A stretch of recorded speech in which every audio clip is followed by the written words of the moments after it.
Okay, welcome. We will call to order the December 14th, 2022 special meeting of the APCHA Board of Directors. Cindy, please take the roll call. Okay. Allison? Here. Carson? Here. John? Present. Rachel? Here. Skippy? Present. Kelly? Yeah, I'm here on Zoom. Thank you. Do you guys hear me, by the way? We can. Yes. Okay, I'll be on video in about 3 minutes. I'm just getting set up. Thanks, Skippy. Okay, first item on the agenda is public comment. Just as a reminder, we have a 3-minute limit on public comment.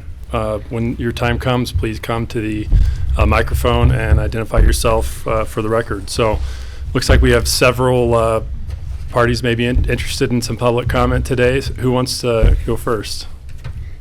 Peter?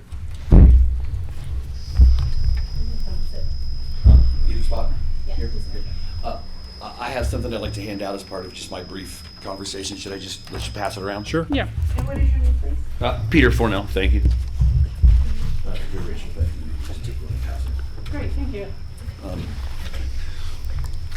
going to try not to take any more than your 3 minutes of time tonight, and I thank you for having me today. Thanks for coming. Yeah, thank you. I think that most of you were probably aware that I filled out an APCHA concern with regard to Mr. Mick Ireland and the potential that he is operating a business activity that is outside the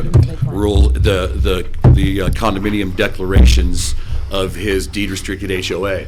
And what I have today is a follow-up question from my APCHA concern that I haven't been able to get an answer for, so I'm going to be brief and ask that question.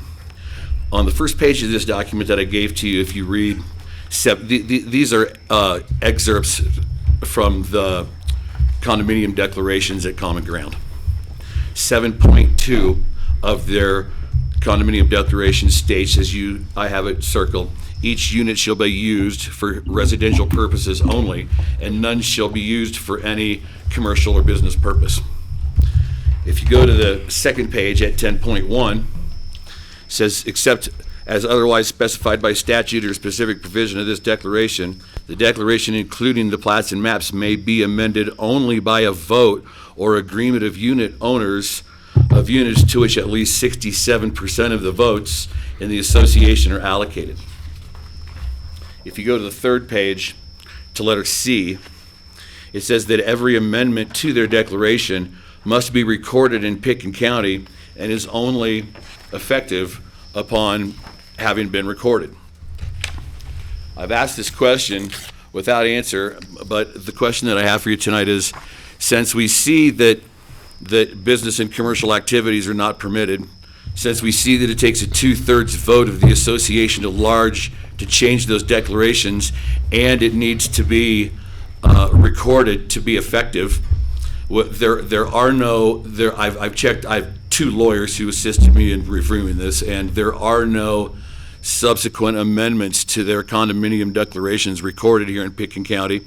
So the question that I have is on what document was staff relying on when they made the response to me on the 4th page that the home occupation has permission from the HOA. I don't know Bethany. Is she here? No. My question is there an HOA? Yes, there's an So HOA. why isn't the HOA handling this? Well, so before we get into that, so what document is this? It's Is this the APCHA condominium deed restriction, or is declarations. this the condo It's the declaration? condominium declarations of Common Condo Ground declaration. Association. Okay. So what I would say is normally in this board meeting, I mean, we don't discuss specific compliance cases. I think in this case, just given kind of the nature of the relationship with APCHA, I think it does make sense for us to kind of address this. Maybe I'd like quickly, Matthew, do you have anything on this? Have we looked into this as far as? I mean, I have a statement I can. Okay.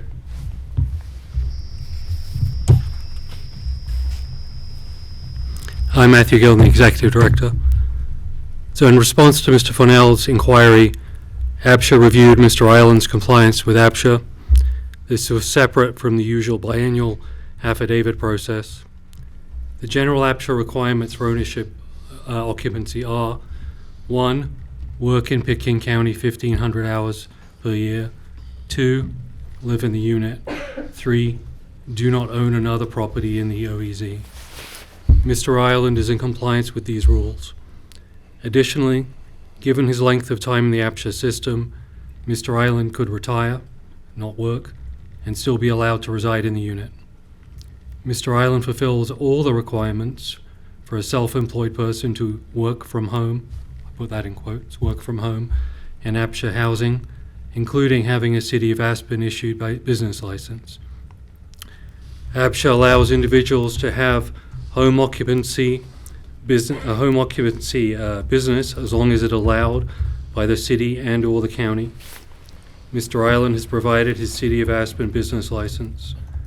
Further, Mr. Ireland's wife does not currently live in the unit, nor is her name on the title, so her position is not relevant.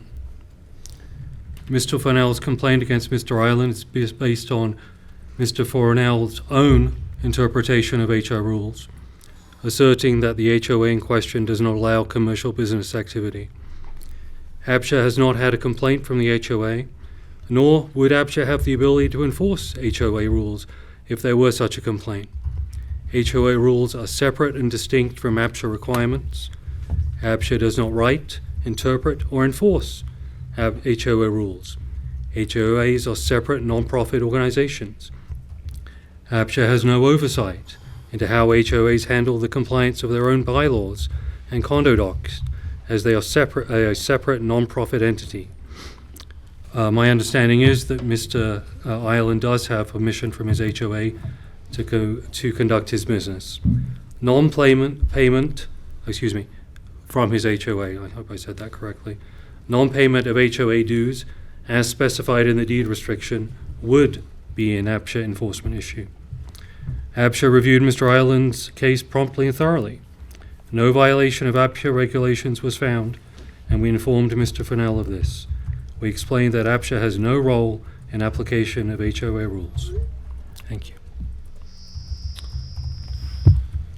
So, Peter, I appreciate you bringing the concern to the board, but I think looking at a condo declaration, it's APCHA doesn't have the ability to. It sounds like no, we don't have the ability to enforce individual HOA rules. I guess at this point, it sounds like we've investigated it and he's in compliance. Rachel. Did you want to say something first, Peter? If you don't mind. No, go ahead. It's physically impossible for him to be in compliance of his HOA governing documents without that 2/3 majority vote. You can make the statement that APCHA doesn't create or enforce those condominium declarations, but I've built 4 affordable housing projects, and each one of those that I built, the condominium declarations were not only reviewed but also approved by APCHA. So saying that they're not created by APCHA, I think, is a false statement. But more than that, this lends itself. It is physically impossible for him to be operating under his rules and regulations appropriately. Every time a customer comes and goes to those premises, he is putting the entire homeowners association at financial risk, because I've also checked with their insurance company, and their insurance company would not cover any actions that happened during the course of business activities there. So you can make the statement, Matthew, that you want to make, but the bottom line is this is the guy who is our compliance enforcement officer for APCHA. It's clear that he is in violation of his rules and regulations, of his condominium declarations, unless that you can show that there was a 2/3 majority vote that changed 7.2 of the document that states that no business or commercial activities could occur there. So if we want to have our compliance enforcement officer be someone who's out of compliance of his own condominium declarations, deed restricted condominium declarations, that's something for all of you to consider. Rachel. Thank you.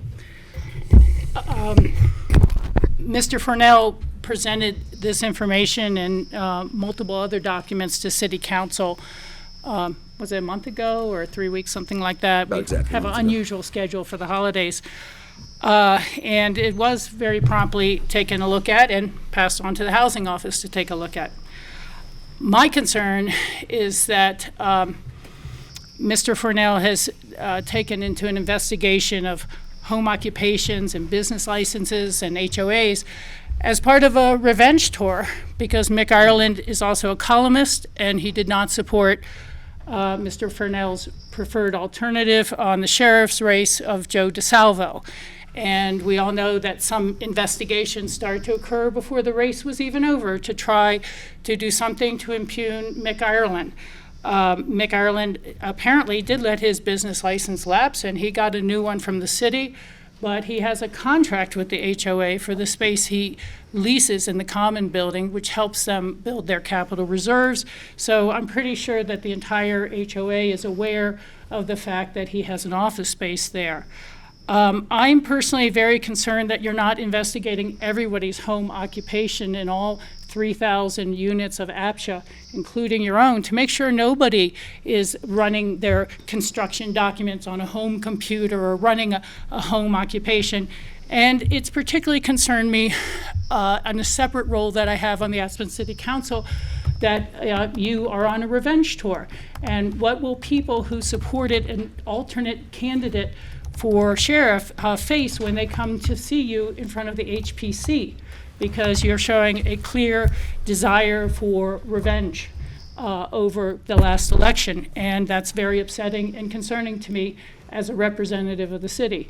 That your complaint to APCHA separately to be investigated didn't satisfy you, that you've chosen to use public comments in 2 different forums to try to smear an individual, that concerns me. And it concerns me even the act that you had made a while ago on the Gorshup building. I don't know that you can contain your tempers. So that's my response. I think that this is really unfortunate to carry an election grudge over into people's housing and trying apparently to either have him removed from his housing or to be fired from his position. Thank you. I have to hop in on that.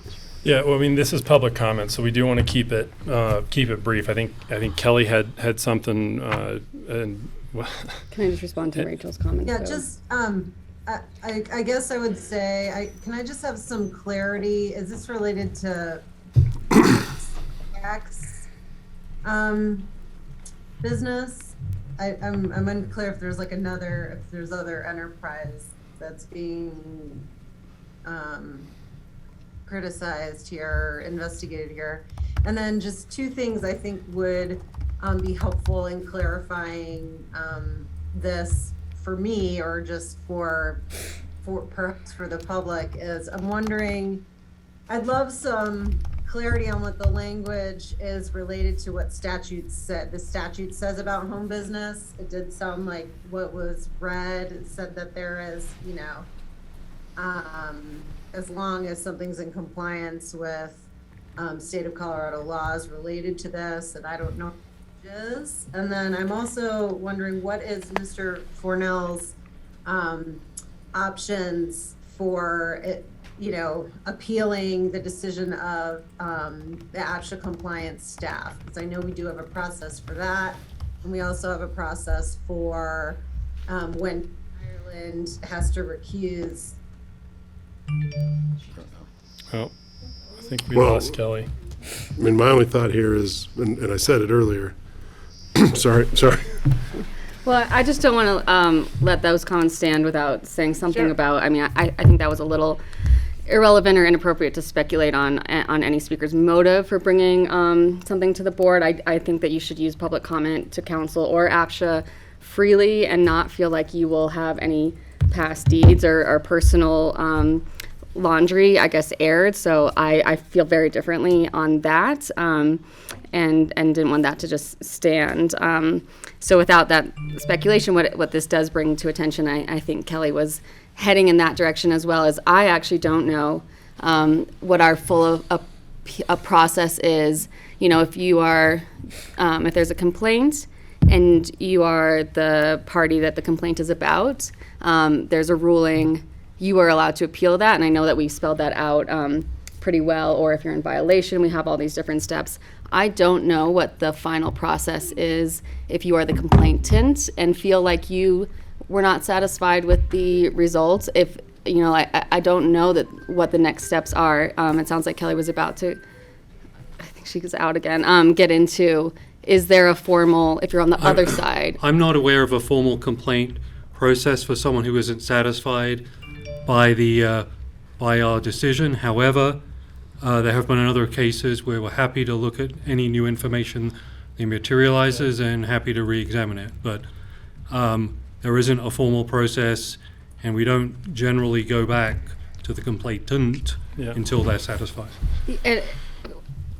In the, you know, our broader goals of transparency and working on that community connection and making, you know, I think finding sometime in 2023 to talk about some sort of final process or alternative process if people, so that rumor doesn't spread, right? Like I asked them to look into something, they protected someone, and that was it. There was nothing else I was allowed to do. I don't want that to be the narrative so that when we are doing our good work, it is acknowledged. Sorry, Don. No, I mean, my only thought, Peter, is this is an HOA issue to begin with, I think. I mean, I think Matthew's comment was probably right. But I do agree that we have, you know, our appeals officer is somebody that I think I thought Mick was the perfect candidate and he, in fact, was probably the only candidate when we brought him on because we had no other bids to the RFP. But, so he should be above reproach a little bit. But, I mean, I do believe this starts with the HOA. If HOA's worked up over it, they should report to us. Well, and I'm just going to finish by saying that one of the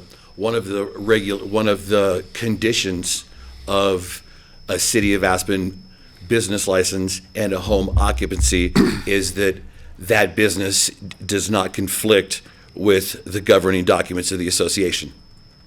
It clearly does.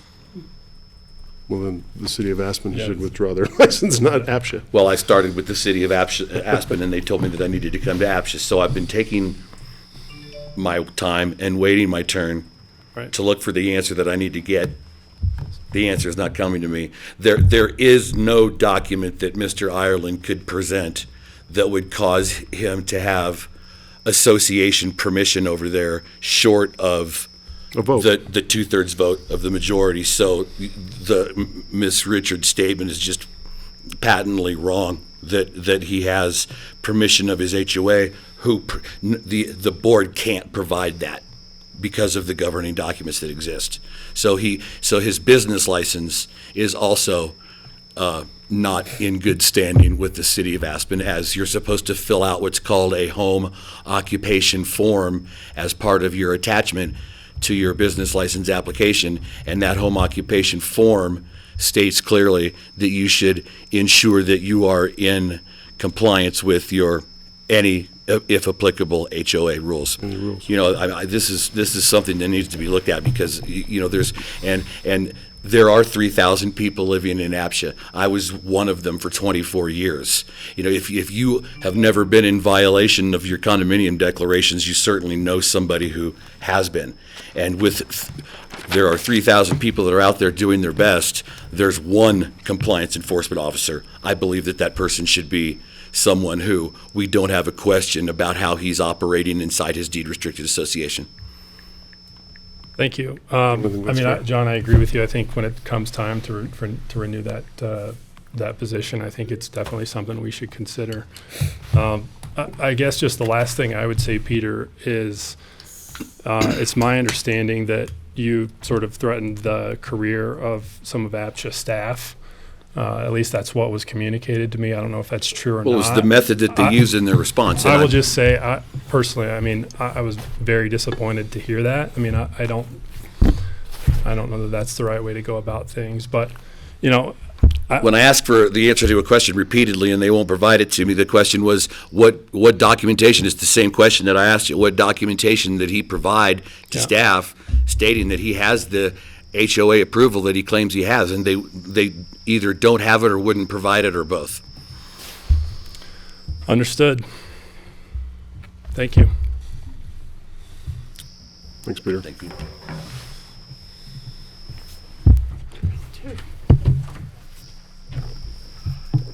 Hi, Elizabeth Milius from Aspen. To continue, no one knows a good little smear and revenge like you do, Rachel. Thanks for those comments. Moving forward, what is the term of Mr. Ireland's contract with APCHA? I don't know that. Mr. Gillen? Public comment is to make a comment. If you'd like to request information, we can get it back to you, but without an Okay. advance With that being request, said, I don't think we have the contract sitting on our desk here. well, I'm sure you have it in your head, Rachel. In any case, none of this is a revenge tour. The compliance officer for APCHA, by all means, should be above reproach. There's just no question. You guys have deputized a member of our community to serve in judgment over all of the residents of APCHA to make sure that they are in compliance with the APCHA rules. Nobody wants to see that more than I do. Nobody, I assure you. But let me tell you, for somebody who has a known revenge and smear and enemies list, like Mick Ireland, hey, he was the only one who applied for the job. God bless him, he got the job. It's a nice job for him. He is not above reproach. And for Mr. Gillen to sit here and say that he is operating within the stipulations of his own HOA shows that Mr. Gillen has a reading comprehension issue.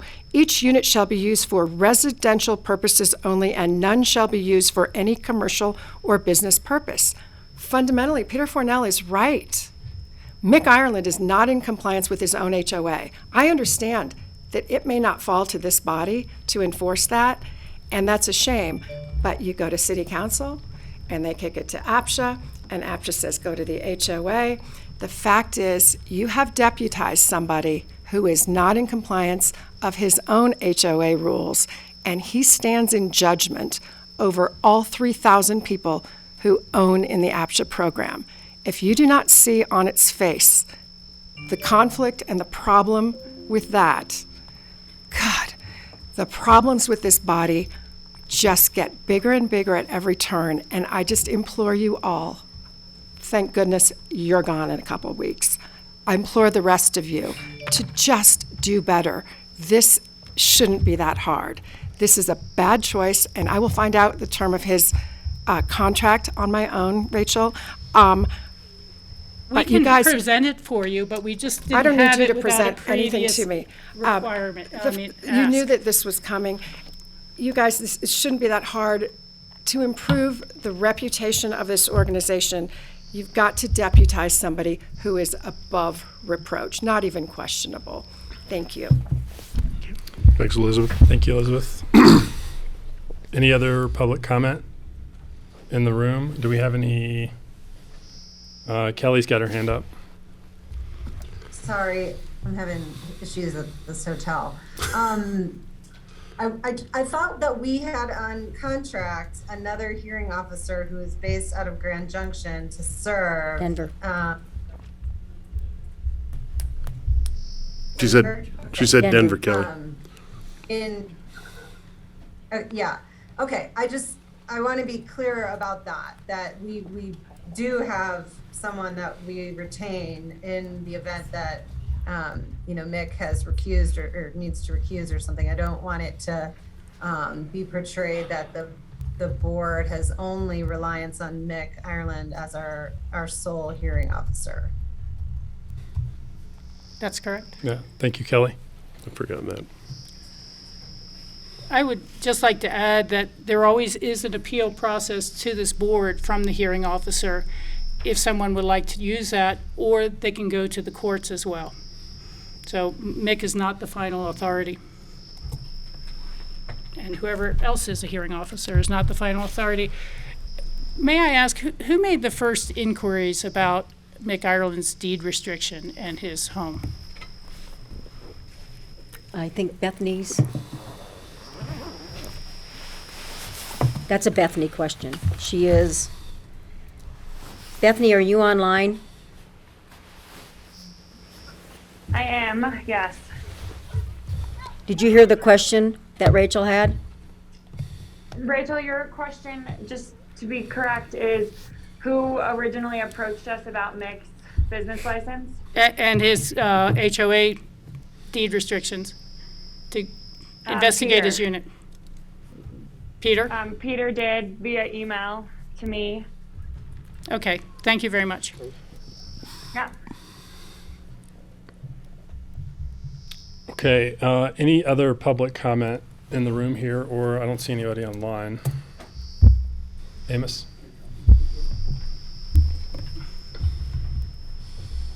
Amos Underwood, Aspen, Colorado.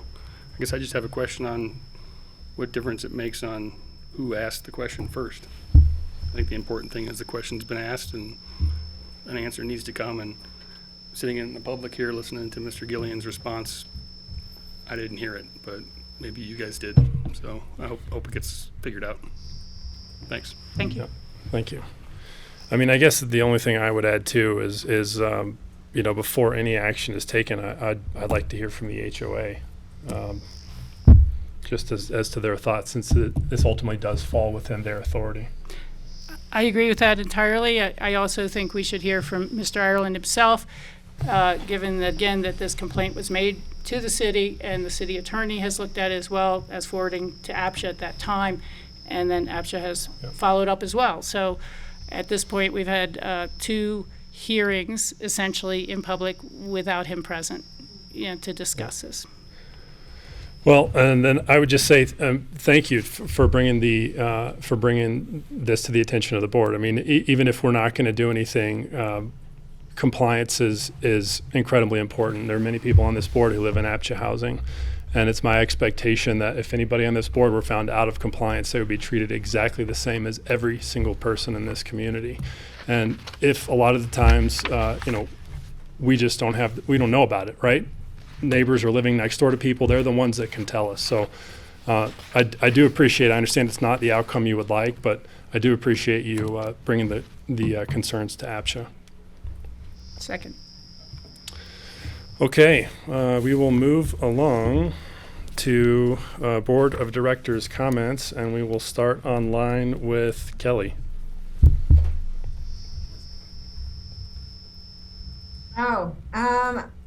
I don't think I have any currently. I'm very much looking forward to the discussion later on the repair grant program, which has been important to me for a number of years. So thank you. Thanks, Kelly. Skippy? Yeah, thank you. I just, you know, kind of listening to that exchange was disappointing on a lot of sides. I think the sheriff's race was sort of universally viewed as a conversation or a tone beneath what Aspen deserves. And I do not want to see a continuation of that. We owe our community real compliance, which means welcoming and thanking people bringing complaints forward. That's how our whole system works. If we attack people for bringing complaints forward, the whole system breaks down. And so thank you guys for bringing it forward. At the same time, it needs to be brought forward based on the facts and the merits and trust in the system, not with personal insults or side comments. It's just not helpful. So I think if we can all keep it to the objective fact, we will all be served better as a community, and we should be doing that. Thank you, Skippy. Rachel? No comments, thank you. John? I've got one comment. This is really directed towards the city. In my other board capacity as president of the Fire Protection District Board. We should do that at the city now, or that is a housing city. But it's come to our attention on the fire district that the building department wants to sprinkle every new construction, no matter the size or square footage. Which sounds like a great idea at some point when we talk about wildfire and what we're doing as a fire district and everybody's trying to prevent. But the tax on that water system on some of those, if you get multiple burning homes in one location, puts a real tax on that water system and impairs any effort to save any structures. I'm thinking of one property in particular, Woody Creek Trailer Park, or not Woody Creek, Smuggler Trailer Park. I think somebody's going to buy a Smuggler trailer. They're going to pull it out. If they have to fire sprinkler that, I think that's another $80,000 or $90,000 in additional cost for somebody to do it. And like I said, it sounds like a great idea, and my neighborhood's fully fire sprinkled, but the impact to that water system is really significant. I think in Denver last winter when those fires happened, those water systems got impacted and firefighters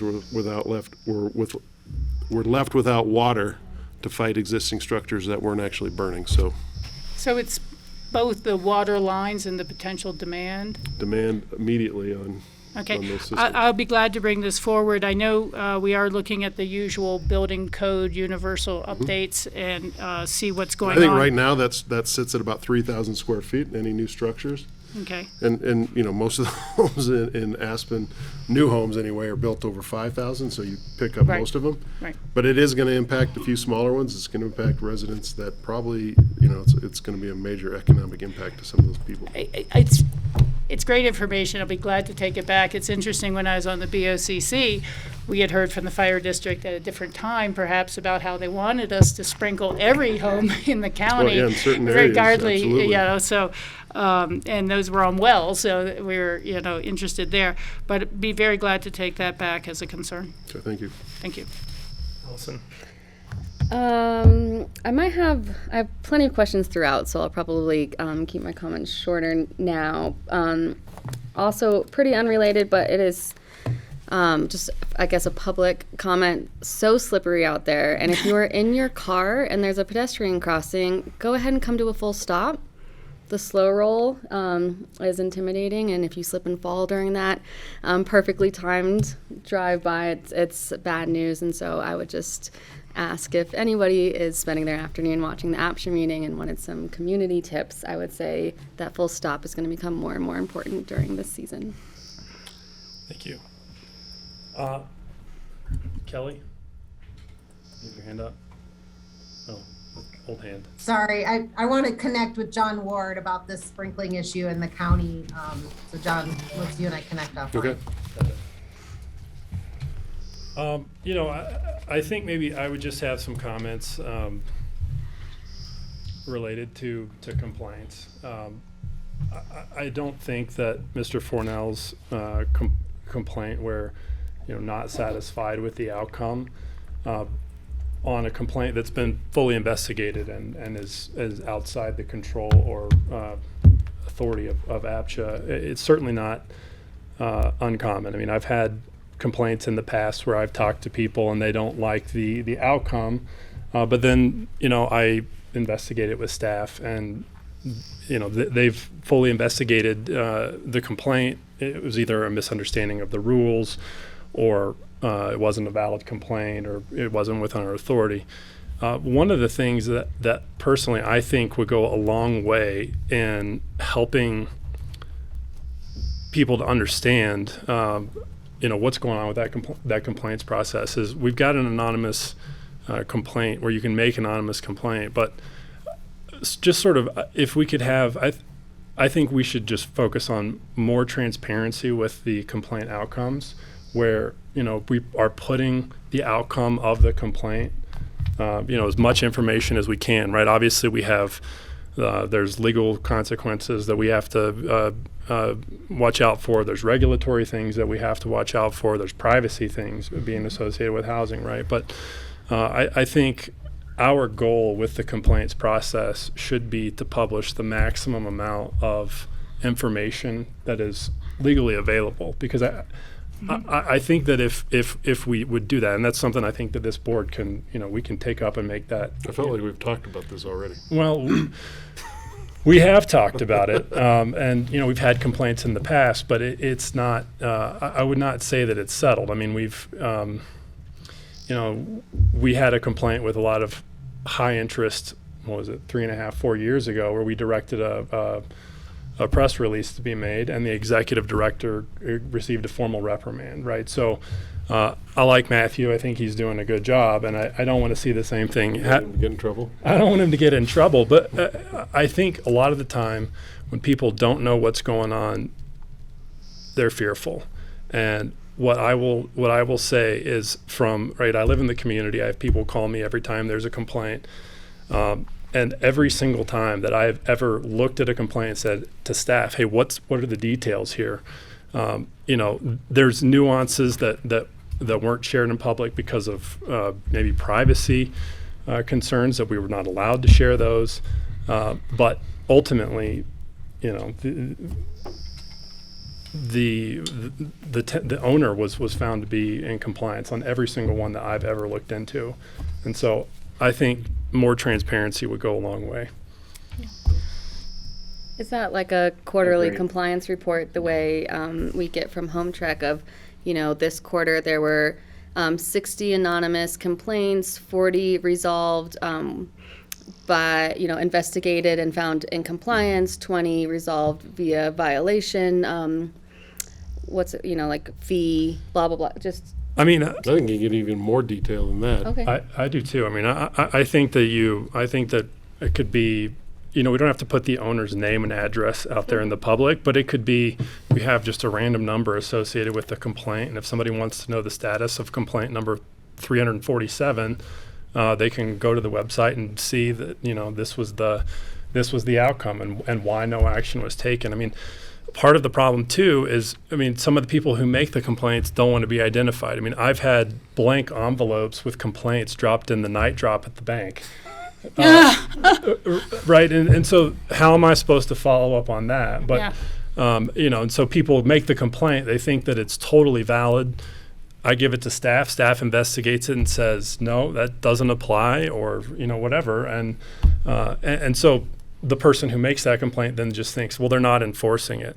I don't think that's the case at all. I think that if, like I said, I think we've got absolutely nothing to hide, and I think more transparency would go a long way in just sort of giving people comfort. Because personally, I will tell you from what I have seen of staff, I'm very proud of the work that they do. I like I said, every single one that I have followed up on, they've been on top of it. There's not ever been an issue. So anyway, that's the extent of my comments. I like the concept because we are getting folks who believe their complaint was not followed up on because they made it anonymously, and there's no way to contact them to call them back and say this was their deed restriction that allows it from 1988, or this was the leave of absence that they did get, or this is that. And that's frustrating because then they continue to tell their friends that they know 10 people out of compliance and APCHA is not doing anything, and it's simply not true. So I'd love to have a little find a way, but I also have a fear of people trying to use APCHA as a tool, and we've seen it before. We had a former board member who later is gone now and was developing dementia, as we found out later, but had asked for investigations of their neighbors, and it was not appropriate. And those neighbors had contacted me as a county commissioner to say, can you remove this person from the APCHA board, because this doesn't feel right. And that was eventually taken care of. But the people live in fear of their own neighbors sometimes because of the neighbors don't always get along well, and sometimes they thought that APCHA would be a great tool to try to change the nature of their neighborhood, or to get someone to be moved out, or be found in violation, or just plain embarrass them in the newspapers. So I want to make sure we're not turned into a tool. Again, But that's where they're going to do an investigation on every one of those, right? Right. Yes, they do. And so you say the nature of the complaint, investigated, and It was unfounded. unfounded or something. Right, whatever, right, whatever the results were. I'm agreeing. And that's it. It can be as. I'm it can be agreeing, as- John. I'm as- just yeah, saying, I no. really agree that we And I should, agree. I cannot think there have are some- names and addresses of people in that report. No, Should absolutely not not. be. No, I mean, yeah. and that's why I said, I mean, I think just a random number where if somebody wanted to know the status of, Case number you know, 25. 100 Main Street, then you could say, well, that's case number 347. Go to the website and look Well, it you up. don't even need that. You can just Yeah. read the nature of the complaint. Right. And people know what their complaints are more often than not. Well, And then, you get an idea of the outcome. I want to keep us on schedule here. Kelly's got a comment though. Yeah, just quickly, I mean, I guess I would just say, information that, well, I have a question. Do all people who have a complaint against them find out that they've had a complaint against them? Is this ever handled just sort of in the back, by staff without someone knowing that they've had concerns raised about their I was about to say status? no, but I was just thinking if perhaps there's a possibility where it was just like we could do a paper review. I mean, so I people generally know, Kelly, and I'd be very surprised if anybody didn't know, but I wouldn't quite go to so far as say they'd never know, because there might be cases where it's just a paperwork issue, but people know. Okay. Well, I'd like to be, I don't want anyone to be surprised if, we put out a report and their address is on it. Well, But I would also say that maybe we, if information is Cora-able It is. anyway, then, it doesn't hurt for us to illustrate what's going on more frequently than we currently are. Agreed. And we're aware of this. We've been talking about it. We have not come up with the solution yet, but I'm very supportive of this. Yeah. And it's something I really want to do. Yeah, we will put this on a future agenda. Okay, Matthew, Executive Director's comments. Okay. Hi, everyone. Matthew Gillen, Executive Director. First of all, I wanted to introduce Karen Brumka. Karen is joining us, new on the team, and she's going to be taking over what Maddie used to do, so running some of the communications, and she's in reception. So say hi, Karen. Hi. Hope this first meeting didn't scare you too much. And then I had a couple of things I just wanted to go over. After a lot of work by staff, I'm happy to say that 16 Ajax is under contract and will be closing at the end of December. So that's great news. The original one. I'd rather not confirm or deny who we're selling it to whom we are selling it. But Okay. yeah, it is under contract. Good. And then for my esteemed elected board members, I'd like to just call your attention to in the packet, if you want to brief your bodies about the fact that we're putting the HomeTrek public portal contract, we have cancelled that. That would be very appreciated. I went back and forth on how to flag this, but I didn't really want to write 3 memos, so I thought I'd just flag it here. And if anybody would like, more details or me to sit down with Karen, I'm happy to do that. But as you see in this memo, there were problems coming up, and we just thought we better pull the plug right now rather than having 2 years of unpleasantness. So that was our decision, or my decision, and that's what we've done. Thank you. So where does that go from here? It goes now. We do have a little bit of money to fiddle around on the Hexaware side, but it won't be as a big a revamp as we had hoped to do. But we're not planning in the immediate future to put it up for another bid or anything, because the Salesforce platform is proprietary and hard to work with. So my question then, Yeah. does the public have access to do this? Oh yeah. To I the mean, portal this to do- this was to make the portal better. Okay. So they still, the public portal is still there. We were trying to streamline it and improve it using some leftover money from the original appropriation, and we've decided not to go ahead with that. Okay. And then on just a little bit on communications, we are still actively working on the Facebook reach out and I'm going to be working, hopefully reaching out to some HOAs to talk to them. I think that's important.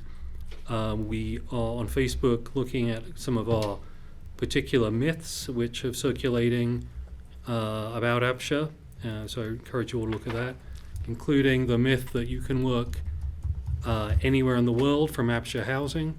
That is not correct.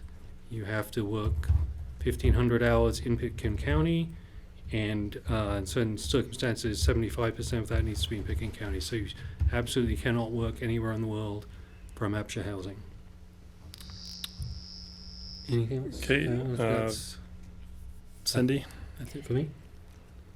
Do we have any rentals?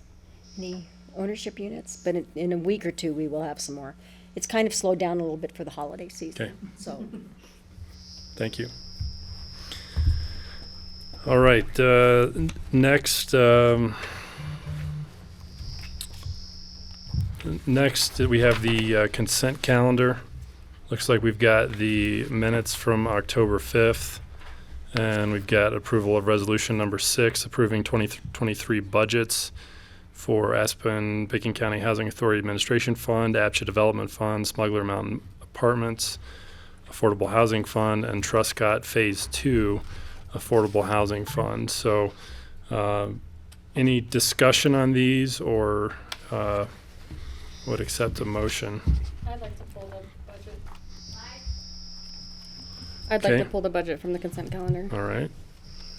So we will split those. First, on the minutes from October 5th, any additions, changes, subtractions, or a motion to approve? A motion to approve. I make a, oh, sorry, you cut that. Gotta do a second, don't you? Yeah, Any second. Discussion. Okay, we got a motion and a second. It's a roll call vote. We gotta do a discussion. Any discussion on the minutes? No, Oh, okay. I thought Rachel had comments there. No. I'm just trying to catch All up. right, it's a roll call vote. okay. Allison? Yes. Carson? Yes. John? Yes. Rachel? Yes. Kelly? Is that a yes? I'm gonna abstain since I wasn't at that. Okay. Okay, I was going to abstain because I'm not. Okay. Thank you, Kelly. okay, so the next is resolution number 6. So discussion, Allison? Thank you. This is my first budget approval process as an APCHA board member, so I do have some questions. I guess I read in the resolution that it's basically jointly approved by both the city council and APCHA board, and I'm hoping to understand a little better of that co-approval process. And actually, Board of County Commissioners and That's what I City thought, and I Council didn't have already approved it. Okay, the county commissioners weren't listed, I don't think, in the whereases, but I do know that, so I guess I'm like, without, what's the point of us discussing it now, or what's, Usually, if there's something that needs to be specifically budgeted, it's something that, like something outstanding, like for the HomeTrek contract, we would want to, from a long time ago, or from when we first did the RFP for Hexaware and stuff, we would have brought a lot of that to you and saying, this is what's going to cost, we need your backing and stuff. For the properties themselves that we manage, it really is, because they're basically all owned by the city. It really is more of their approval than anything. The Smuggler Mountain Apartments isn't. The Smuggler Mountain Apartments is owned by the board, but there really isn't a lot that we do on that. We have a specific revenue and specific capital expenses that we take on that. The only time I think we would really want you to weigh in is if we can ever find a partner to really redevelop that property, because that's what we really need to do. And at one point in time, we were in a joint development process with that property and the property next to it, which is now owned by Mark Hunt to redo. oh, that's right. Yeah. So, but normally there's a lot more to go through with regards to the budget. Again, especially with the properties, it really is more of a city thing. But because we manage the property, I mean, because we're kind of an intermediary to cover all bases, this is why we bring the budgets to you. And that's what the development fund would be The toward? I was development surprised fund to see that. itself is what you guys control, and that is one of the things that I do need approval from you with regards to the 632 fund, which, because you own 2 properties, it's making sure that those properties are basically maintained and the utilities and things like that are being paid. HOA dues and stuff like that are being paid. I think we also may have gotten a little out of sequence Okay. with the October meeting being canceled, and we would have had a chance to see it before it goes to the city and the county. you. And you would have had more time. Thank you, Rachel. Yeah, and this is, I mean, I guess I was a little surprised to see a budget, which I do think is one of our only voting, like, you know, my understanding is how advisory we are, but we have the budget approval and actual regulation changes, so to see a budget, which is not even a balanced budget, placed on a consent calendar, I don't know if there's 2 votes needed. I was a little taken aback, like, am I just expected to say yes, and is that my role here? Or is there, maybe if I go back and look at city council, is there more of a breakdown? I mean, this is a bird's eye view of the budgets, but when I've created or approved budgets in the past, you kind of see more line items. Why are we losing out? Is there a 5-year plan to make up for some of these losses? I felt uncomfortable with just a consent. Sure. I Stamp can on understand that. Yeah, we would get an individual page or section, maybe 2 on a page if they were small, about each of the housing projects and their budgets and their capital and all those kind of things. We can make sure that's sent to you and sent to this board. And is it public? I mean, is it Yeah, writable? it's part of our published. packet. And They've all then been published. Cindy and Matthew work pretty heavily with Pete Stryker, our Yeah. finance director, and the county finance director on a number of things. And Alison, with that input, thank you very much. And next cycle, I'll make sure I share those slides when we go through to the city and the county. And I apologize that I was focusing on their and I should have been Their giving money, you some and I want TLC too. full control of it. I understand what's happening here, I but apologize. Next cycle, I'll circulate those slides with the board as well, so you can see what's going on. And just to let you know, with regards to Smuggler Mountain Apartments, it's our only Category 1 rental project, and it is one of the oldest buildings around, and there is a cash balance that's carried forward. That's so, when you look at it, it may look like the revenues are less than the expenses, but there's a really nice cash balance there that we can work off of on that as well. With regards to T2, that you see a pretty big difference in there. We are replacing some stairway from the capital project that's gonna take over $1 million. And that's for safety reasons and stuff that we're taking through there, which the city is very aware of. So that's why that's a little kilter as well. thank you. And I was expecting either a presentation of things like that, so I know, it's not that we lose $1 million a year, it's that we have this year. And again, we didn't really have a solid budget until November sometime, and then we didn't meet in November. So it's been a little iffy on that too. So, but I do have the budgets on all the properties, line by line, and the same with the 620 fund, that I can send to everybody. Why don't I just send the presentation, the slides we did for the city around? Yeah. That still is not gonna provide line item by line item of the budget. Send both. Yeah. Real quick, I think Kelly's got a question. Where'd she go? She's got her hand up. Kelly, are you there? Well, Where'd she go?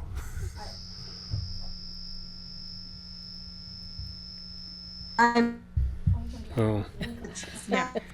sometimes if you turn your video off, you'll have a better voice. It takes a little less capacity. I think that's what she's Bad. doing. I think Yeah, she and I just can't pin she her just if she she's, just dropped again. Yeah, bad connection.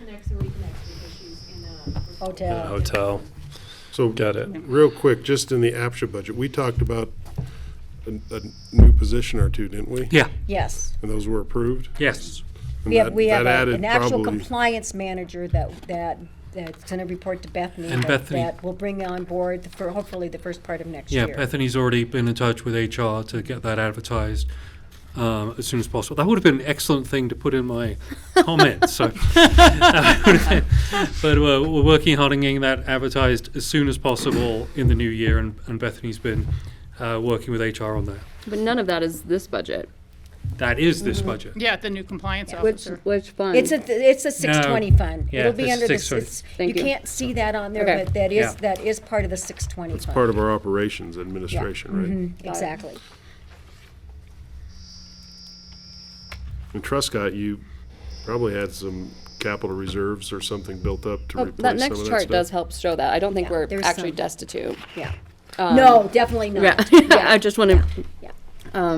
And so then, I guess just point of order is this: we don't need 2 votes on it. We just kind of. Well, the resolution does need to be approved. Yeah. Okay. So I at least need, I at least need 3 people to approve it, if possible. So I still need a motion to approve the budget and a first and a second, and then hopefully I'll get enough people to vote yes on approving the budget. And Alison, we'll give you the stuff from this year, and next cycle, I promise we'll do. I feel like I we'll get flag to it. do one thing, and I want to do it right. No, Thanks. no, we'll flag. Okay. We'll get you more involved next cycle. I hope that's okay. Sorry about that. Just a comment on the budget. I've always thought that the rental funds and the rental projects are a little bit of a illustration for us when we look at capital reserves and capital improvement needs for ownership units. And it's not so much this year because there were reserves built up for the big Truscott thing, but they are projects that receive revenue based on a CPI on a certain amount on people's incomes. And yet, when we do repairs, we often see that they're far greater than that, and we often put in additional money from the city side. And it's kind of like, well, wait a second, if a professionally managed building with rents set to go up with CPI every year can't maintain their capital asset, how do we expect families who are buying at a project that was worth more than the construction costs and they're paying for it, and we're holding them to the same CPI, and inflationary costs for that maintenance are way up. They don't get that infusion of cash that we can do with the rental projects to make them stand up. And so it's just an interesting dynamic that we don't expect it to work on the rentals, and yet we do expect it to work on the income capped ownerships. I'm going to go back to. Oh, I'm sorry, Carson. I was just going to say I'm going to go back to Kelly before her internet drops. Please. Kelly, did you have anything? You had your hand up, and I think you dropped. Sorry, I'm going to try to call in. Yeah, I was just curious about the Truscott fund, and I think in the past I've asked if we have like a master plans for the properties that we own, if that is something that can be shared with the board. Well, though they are owned by the city. Truscott, Aspen Country, and Merold are all basically owned by the city. And we do capital projects. We go through a capital project thing every single year. Over the past couple of years, we've changed property managers. We used to have a property manager who was really attuned to all that stuff. It's been a little bit different, especially since 2020, that we haven't been that involved in it. So some of the things have gone by the wayside. With Matthew at the helm, we're getting a lot more involved a lot earlier on capital projects of what needs to be done. And actually the city requires that to be done by June. And we're actually have already met with Capital Asset, and we're going to continue meeting, and we're going to hopefully have what we need for 2024 done by the first quarter of 2023.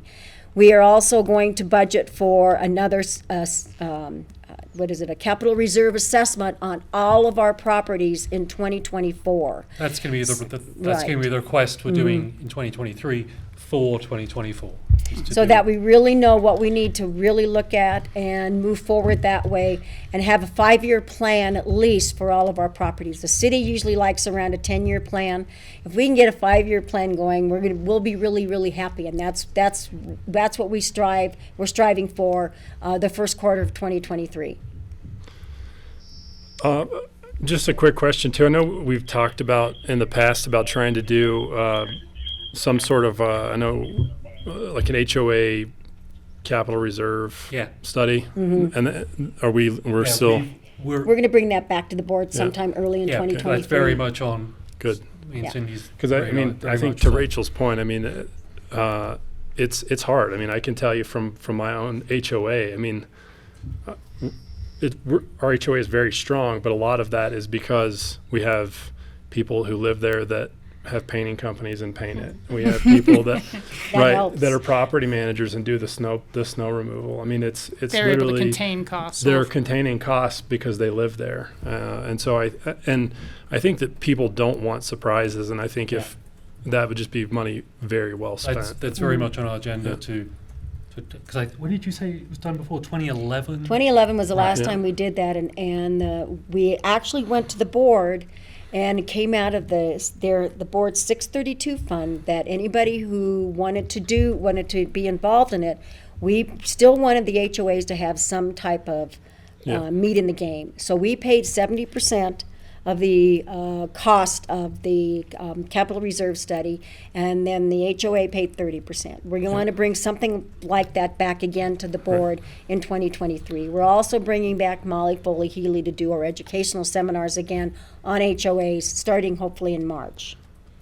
I mean, I don't know what the difference is in 70-30. I mean, I would almost be in favor of, covering the whole cost and just providing it.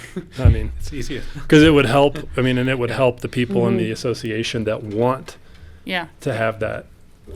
I can understand what you're saying. I just don't know what the magnitude of the dollar would be for us to take a look at. You know, because what are there, 30 HOAs or Like 80. And we can't 80. require, and we 80. can't 80 require them times- to. No, 80 you can't. times You can't 20 require 'em each. times $2,000. Yeah. So you're It's talking gonna be more 100 than $2 It's grand more than each. $2,000. What do you I think was it's gonna going say to more cost? It'll depend on how big it is, Probably what's 20 involved. grand or They more range each. from, I think, $2,500 to about $4,000, Yeah. depending on if you had underground So it's a- structure and it's- things like Yeah, that. so I mean, it's So- into the hundreds. I mean, it's That's why I say I support your idea of lowering the cost, but let's get a sense of the Yep, magnitude agreed. first. Okay. We'll bring all that back to you first quarter of next year. Thank you.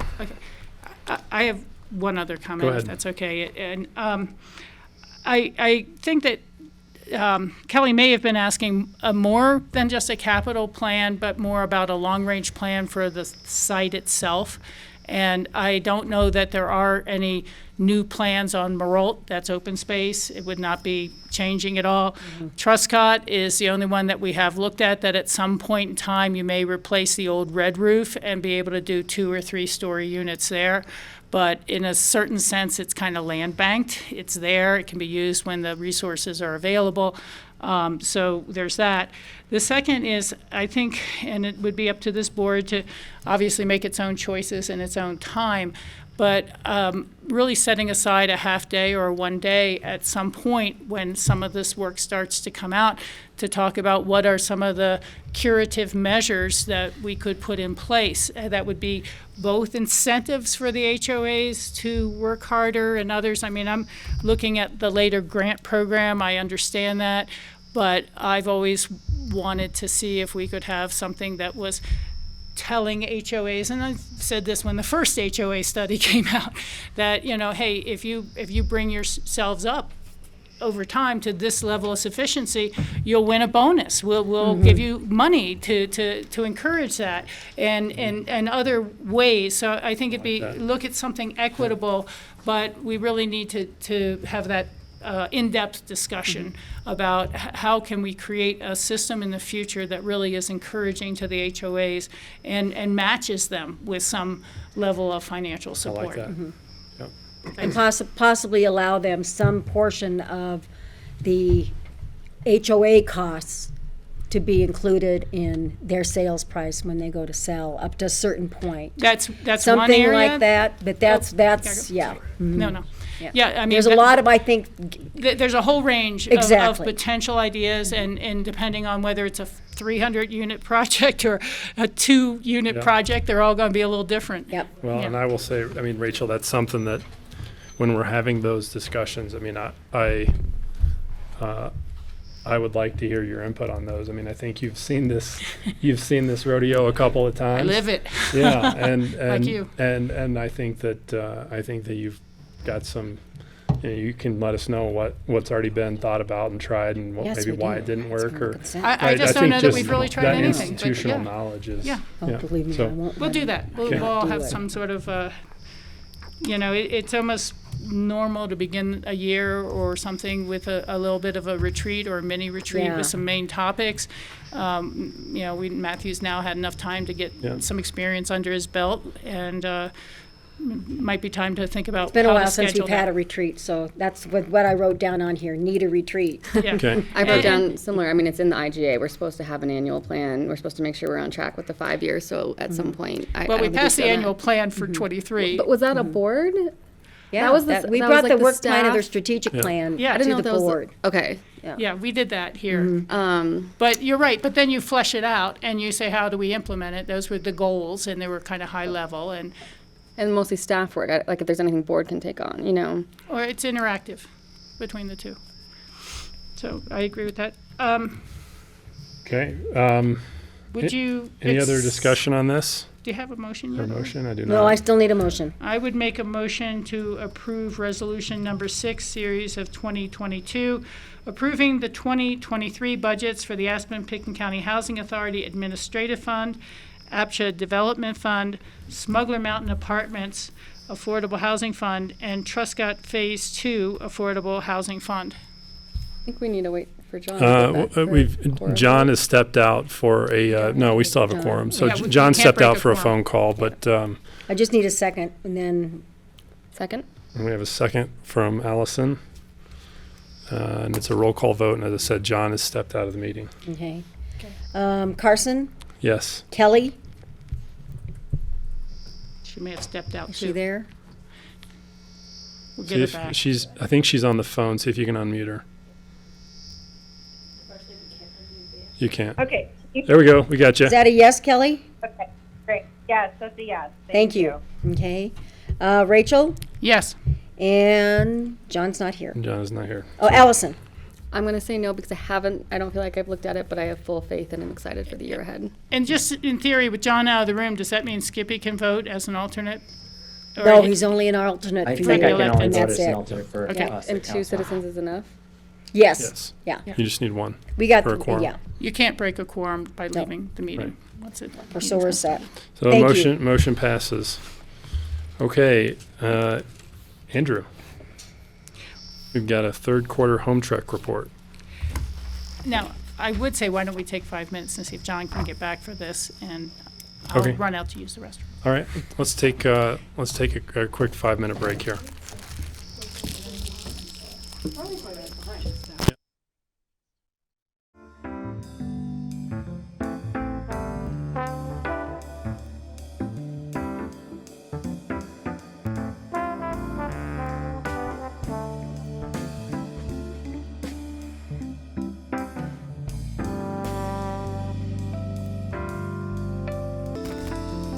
Welcome back. Next item on the agenda is the third quarter HomeTrek report with Andrew Miller. Good afternoon. Let me go ahead and share my screen.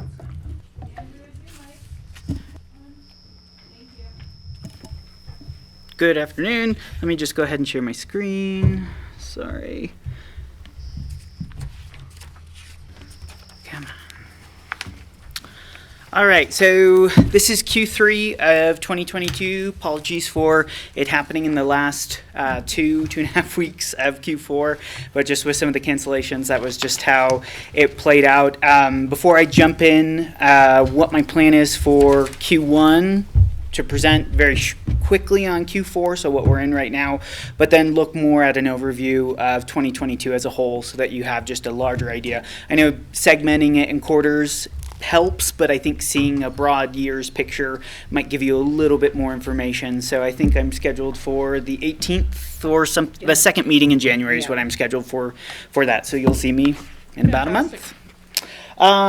What I'm going to share, again, I did similarly, I'm not going to go through the entire report booklet. I did share that with the board yesterday, but I do have a slide presentation that has the same data, but it's just in a more condensed form and just kind of calling out some more information. However, if there is anything in the report booklet that you want to talk a little bit more in depth on, please let me know, and we can definitely look at that as well.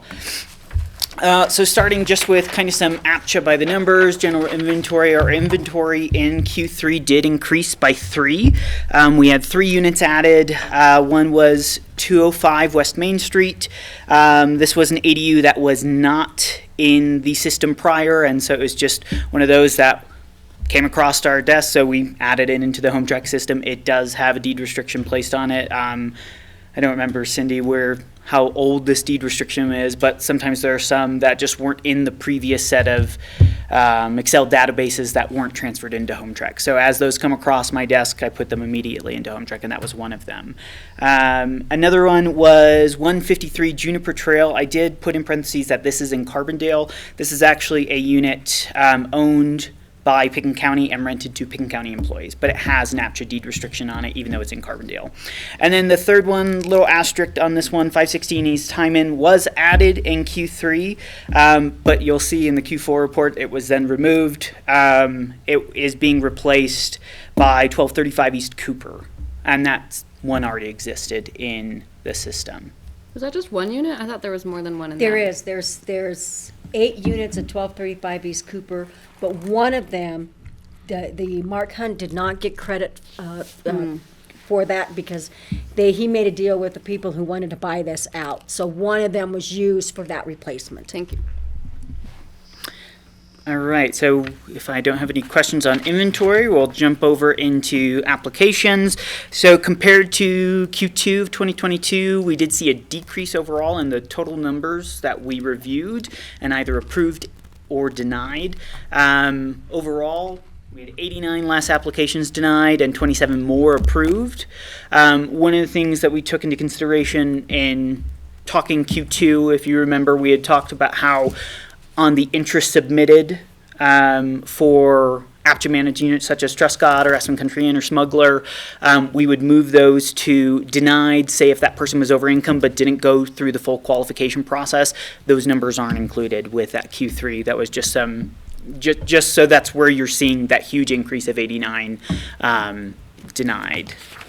Looking at the next slide, this is again just kind of giving you a visual breakdown of what our qualifications looked like. That top line is all long-term. The light blue is approved, and the dark blue is denied. Next one down is tax credit rentals, seasonal rentals, and sales ownership. Yep. Go too much further. Yeah.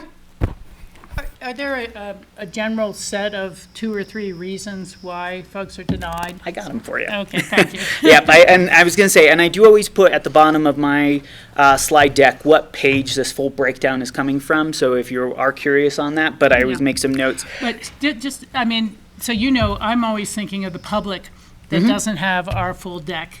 Got it. And sometimes asking questions for the record that way. Yeah, so denial reasons in Q3 included being over the income limit, being under minimum occupancy, that would be in relation to rental units, having temporary legal status, that would be with regard to sales ownership packets, being unable to prove full-time employment, that would be for all qualification types, and then it could be they didn't reply to a unit, we gave them a timeline, so then we moved on to the next person. They might have missed a deadline to provide the additional information before we moved on to the next person as well. So that is a denial in our eyes because we didn't have the full set of information to give them approval in that sense. Thank you, that's really helpful. You're welcome. The percentages, that is all the applications that came in, just so you can have an idea of kind of what staff is looking at in Q3. Majority of our applications we reviewed were long-term rental applications, and the next being sales ownership. Sales ownership will fluctuate based on how many units we have available at that time.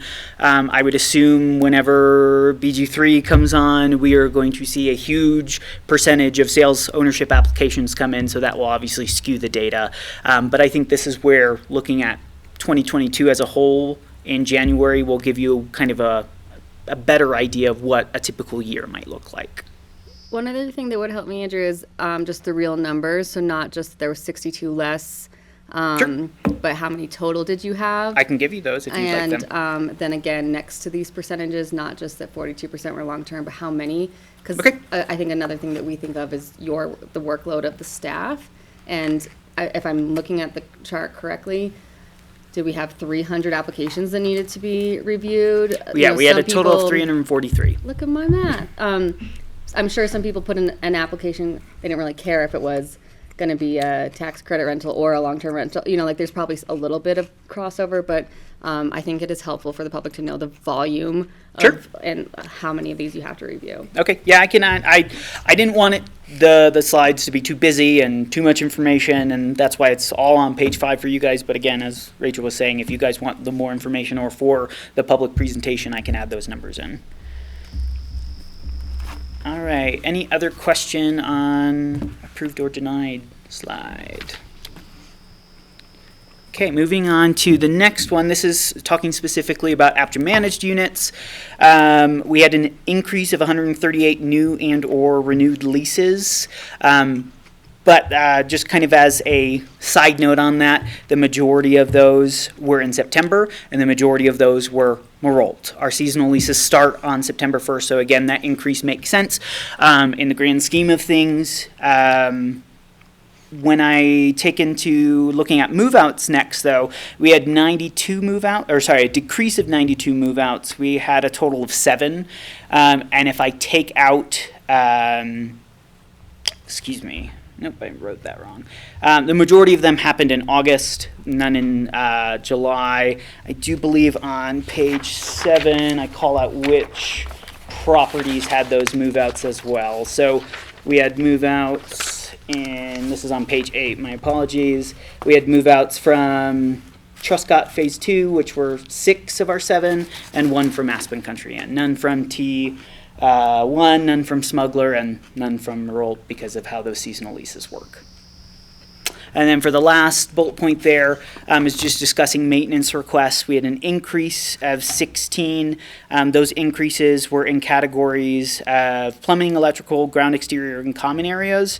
But we also saw a decrease in HVAC, appliances, and make-ready categories. Make-ready categories would make sense with a decrease, with having a decrease in move-outs as well. And 135 total maintenance requests, which is... Let me double check for you. Yep, 135. You got it. Yeah, and that's over the course of those 3 months. And the best way, since some maintenance requests can take days, weeks, depending on the severity or whatever that issue is, and it can be multiple things, I only go with ones that have been closed or completed by the maintenance staff. So you're not seeing, again, opened maintenance cases by tenants. These are ones that have been closed, completed by our maintenance staff within that quarter. I just want to make a comment. This has become such really helpful information, not just the unit selling and availability, but the denied applications and things like that, because I'm thinking that it gives us a little bit of a real snapshot of wages for folks who are above the current categories, and that can certainly help feed into design and category setting for future projects and things like that. And particularly I think of the lumberyard, where we've been thinking of really building more, as we should, of the lower units, because that's what's missing in our inventory. But do we set them too low and then have challenges with filling them, or how do people move up through the time? So I guess what I'm thinking is of maybe working with our policy analysts and our capital reserve, our capital improvement program policies, and dig in a little deeper to the denied for being over excess income, and start to understand what sort of professions they were. I mean, are chefs now making more than we think, or front desk staff, or things like this, and try to get a little bit of a sense and use the denials for information as much as the approvals. Thank you. Yep. All right, going on to the next slide. This is again still with with regards to APCHA managed units. So this is looking at just that breakdown of leases. Again, just showing you where we saw the percentage of our inventories in terms of those leases, and then the move outs as well. So you can see they are small percentages in the grand scheme of things. And then with regard to the move-ins with Marolt, I mean, they take up such a large percentage of that overall 19% when I take into consideration the entire unit inventory of 351. Some move-out reasons, because I was asked about that when I was presenting on Q2. With regard to that 2% of the total inventory, we had one that was a transfer. We do have to count that as a move out. Cost of living being too high was one. One purchased a home. One was no longer in compliance with the housing requirements, and then 3 had moved away from the Roaring Fork Valley. Do we know if they purchased a home in APCHA or they purchased free market? I'd have to look into it. The drop down is simply just purchased a home. I'm pretty sure that that person won. We had a couple that won in our Purchased inventory. APCHA. Yeah. a couple different ones. Mhm, yeah. Okay. Okay. It's always good to know. Yep. All right, so now we're going to look at, I think this is the last slide with regard to APCHA managed. Again, how our regulations are written is that we have to offer the unit to the person with the longest work history, so we allow them to submit interest for the unit. We only had one unit come up in Q3. It was a studio at Truscott Phase 2. So since it's a studio, was it Phase 1? I wrote 2. That's my apologies. I will make that edit and resend this to you because that means it's wrong. T1. Thank you. So with T1, this is based off our normal income limits. It's an RO studio, so there's no income limit. Thank you. Thank you. It's an RO unit, so there is no income limit. There's still an asset cap. But we had 107 individual households or groups of applicants that applied for this unit. So that tells you what's really, well, and that's in the 100 building. And so they're pretty old units, but we have a lot of interest for those. And the rental rate for those studio units is one of the lowest as well. Even though it's RO. Yeah, so because we get a range of people in there from category 1 all the way. We usually don't get an RO person or even a category 5 because the units are really, really small. So it's usually a category 1 through 3 or 4. Like 1 and 3. Yeah. So you're renting it based upon their qualifications. we're renting it based on Longest employment. They were the units, because the units are so small. We started out really low, and we have increased it quite a bit, but it's still I think it's $850 something like that right now for those units, where a category or a studio or a category 1. I think a category 1 studio is more than that. So a studio category 1 is $553, and then we're renting the studio RO for, I think the current rental rate is $853. So it's more than what a category 1 is, but it's less than an actual RO per studio. Did you mention, or should I find it in the packet, those, because it's based on work history, like what decade did you have to start working here to be to be getting? It really depends on unit. Sometimes with the tax credit units that are much more challenging to fill based on the income restrictions on it, we can have people who might only have a 3-4 year work history, or sometimes we've had people who've moved in recently, moved here recently. I'd have to look back at what I'd assume this one's pretty far back. I think we have, work histories going back to the 90s, 2000s. Yeah. I stopped putting my name down on rentals because there was people. It was 1972, and I'm never gonna compete with that. This one was 1991. 91. The individual who received this unit. Thank you.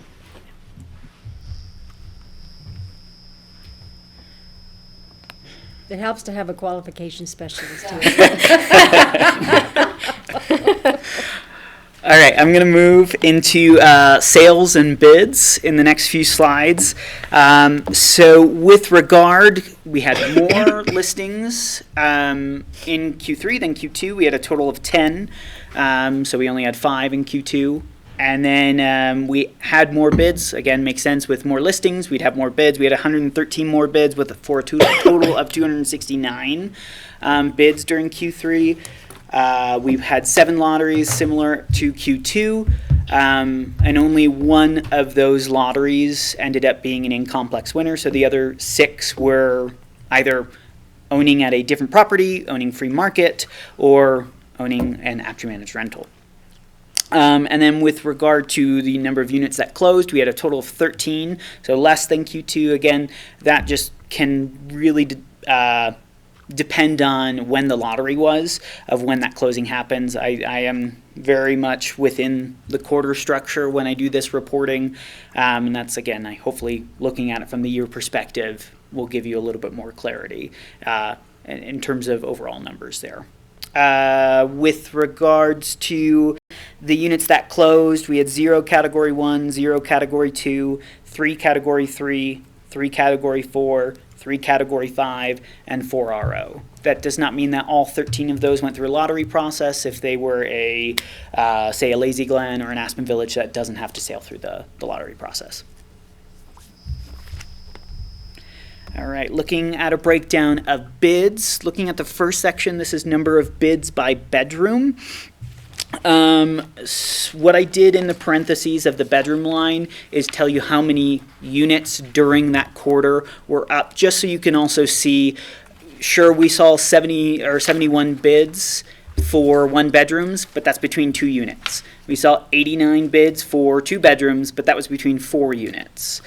So that's just to give you that breakdown there, and then the percentage, if that's easier for you to look at in that perspective. I went through and gave you kind of the average, or figured out what the average number of bids per bedroom was. 1 bedrooms, we typically get about 35.5 bids. 2 bedrooms, we typically get 22.5. 3 bedrooms, we typically get 40 bids, and 4 bedrooms, in this particular one, we got an average of 28 bids, with there being only 1 unit. And then looking at the next one, this is number of bids by category. This is category of the unit. And so the highest percentage of category number of bids we got were for Category 3 units. That means it was either a Category 3 household or a Category 2 household. So we saw 109 bids, but that was between 3 units. We also had 3 units in Category 4, and we only saw 71 units. Again, it's not going to be necessarily an indicator just on category. It could be location, it could be the price, it could be HOA, it could be any additional amenities that might be associated with the property. So this is just based off the data that I have.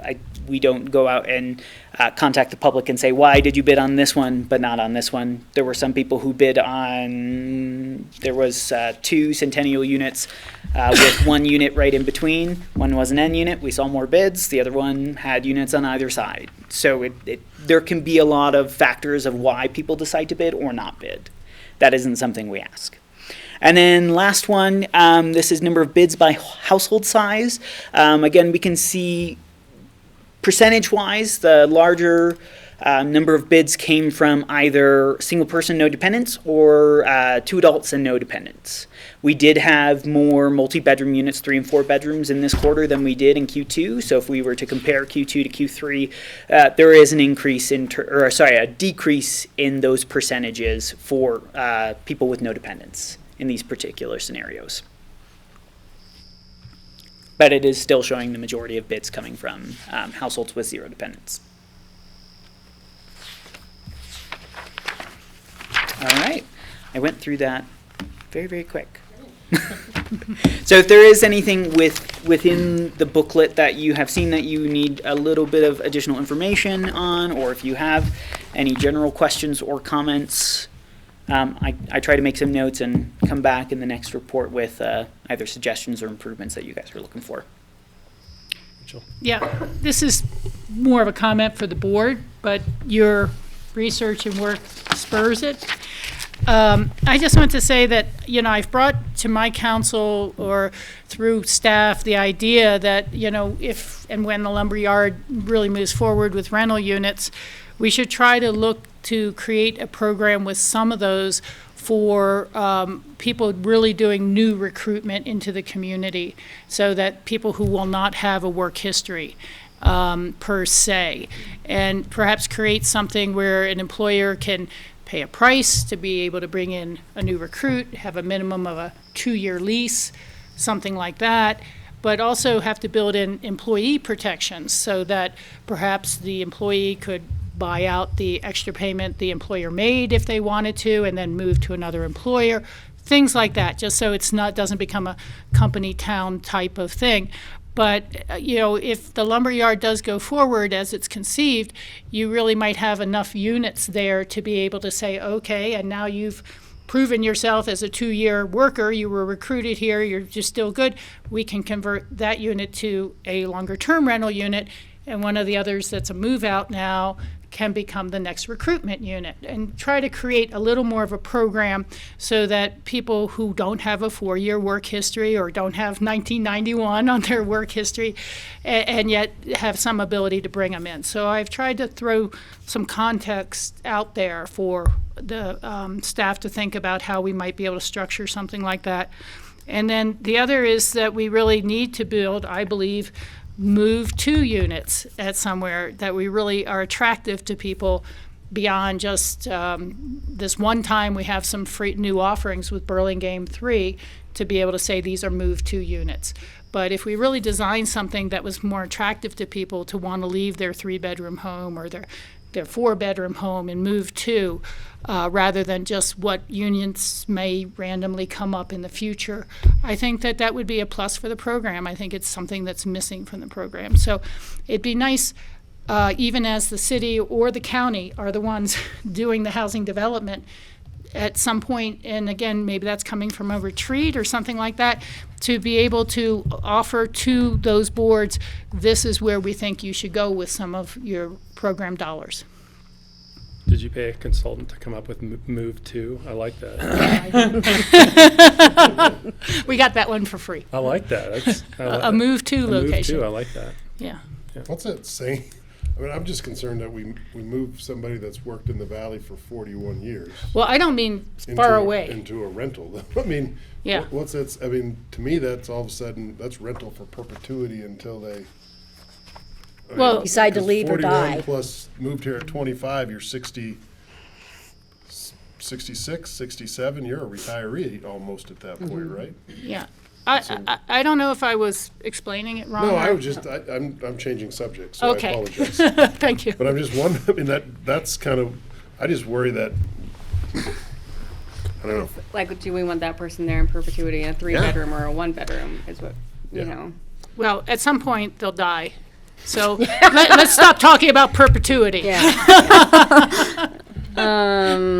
I like these as well. Sorry, are you? And so I do want to stress the same narrative that Rachel's on, because I think sometimes numbers are more dense and you might not be able to speculate. But here I go on the other side of the table that some of the narratives with things like, and I know Kelly and I have spoken about this, like if we build a lumber yard, if we build a Burlingame, we'll have all these new workforce who are ruining the character of the town, or this, huge explosion of residents that we can't handle. We just saw that we have an 18-year average of people who are finally getting into APCHA housing. You had a little comment on one of those slides. The only one who wasn't already in a deed-restricted house was that in complex. So the people who need housing right now are people who've been putting in 18-year average time in this community and belong here, and building housing for them just keeps them here. It does not create new problem people. And that 1990 stat too, thanks for pointing that out. The other thing I noticed, and I think we've discussed this before, is just how popular Cat 3s are. And I know we did a lot of work this year that maybe was a little bit of a, what's that, rabbit chase or whatever? Like, I don't think it went anywhere, but it was a great discussion on our category tops. And I think what we know is that our Cat 3 is a lot of our inventory and humans probably, you know, like that minimum and maximum is just a bigger spread than any of the others. And is that the best way, or should we try and make our 5 categories have about 20% of the earners per? And I think just seeing like you obviously have a less chance of getting a Cat 3 home if that's where most people are qualified in and bidding, and Cat 2s can come up. So you just have to bid so many more times so you finally get the lucky fishbowl pull if we have created a system where most people are Cat 3 and most units are Cat 3. And that maybe that's an assigning units, as you said, as they come online discussion. But that's the other thing story that I picked up from this data just now. I mean, the general thing I've been thinking about, and our next discussion shows it, is that if APCHA develops programs, they may need to come to the city or others to ask, would you fund this? And you only want to spend so much time developing it if you're not going to get somewhere with the funding. But I really want to encourage the board to do that, because from my city side, I've said we should develop a program to help with repairs and a low-cost interest on, and then I kind of hear, well, that should come from APCHA. And it's like, well, APCHA can say it, but we have to fund it. So there's a little bit of chicken and egg going around. And I think that whether it's coming from a retreat or something that's really thought through, we could put out a 5-point or 8-point plan or whatever of these are the system improvements we see. It's nothing that could happen immediately, but we should work towards these things. Units available for recruitment. And the city staff and the county staff both know they have trouble with recruitment. The people you need don't necessarily already live and work in the valley. And the others are a move-to place that would really attract people to move out of their empty bedroom homes. And the capital repairs and things like this that we're talking about. But we should give them, these are funding opportunities that will create benefit beyond just building new construction. Thank you. Thanks, Andrew. Skippy? Thanks. I just wanted to follow up on Rachel's comment. Rachel, it's the first I've heard you talk about this, but it's the first time I've heard you describe it that way, where there's like specified units for new workers that are available to a broader pool, if not the entire pool of APCHA qualified workers, and that there's like a transition mechanism there to retain community. And I really like that because we know that there is a new employee housing issue, and we're finally seeing the private sector rising up, but it comes with, as you've described, some trade-offs that we don't love. The ability to have some, although there are other protections, ability to move somebody out of their housing or to tie them to their job. But downstream, and we've talked about it less, there are some perversions of the free market that probably are unhelpful as well, where it's very hard for any new business to start because this legacy business that's not doing as good of a job has housing, right?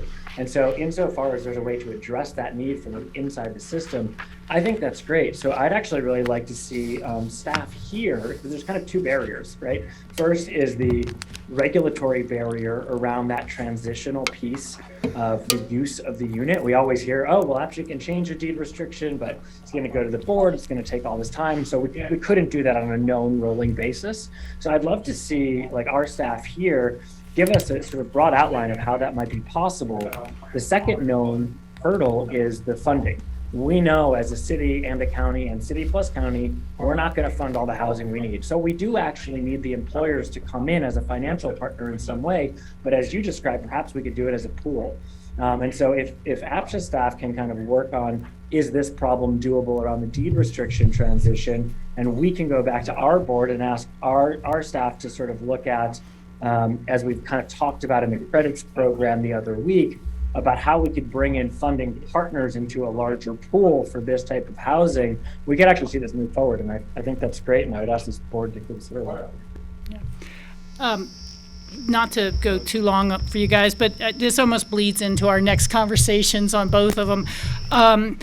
We did review Monday night some potential improvements to our housing credit program, which is to involve the private sector to come in and make a profit motive, sell the credit, sell the unit, or rent the unit, so on and so forth.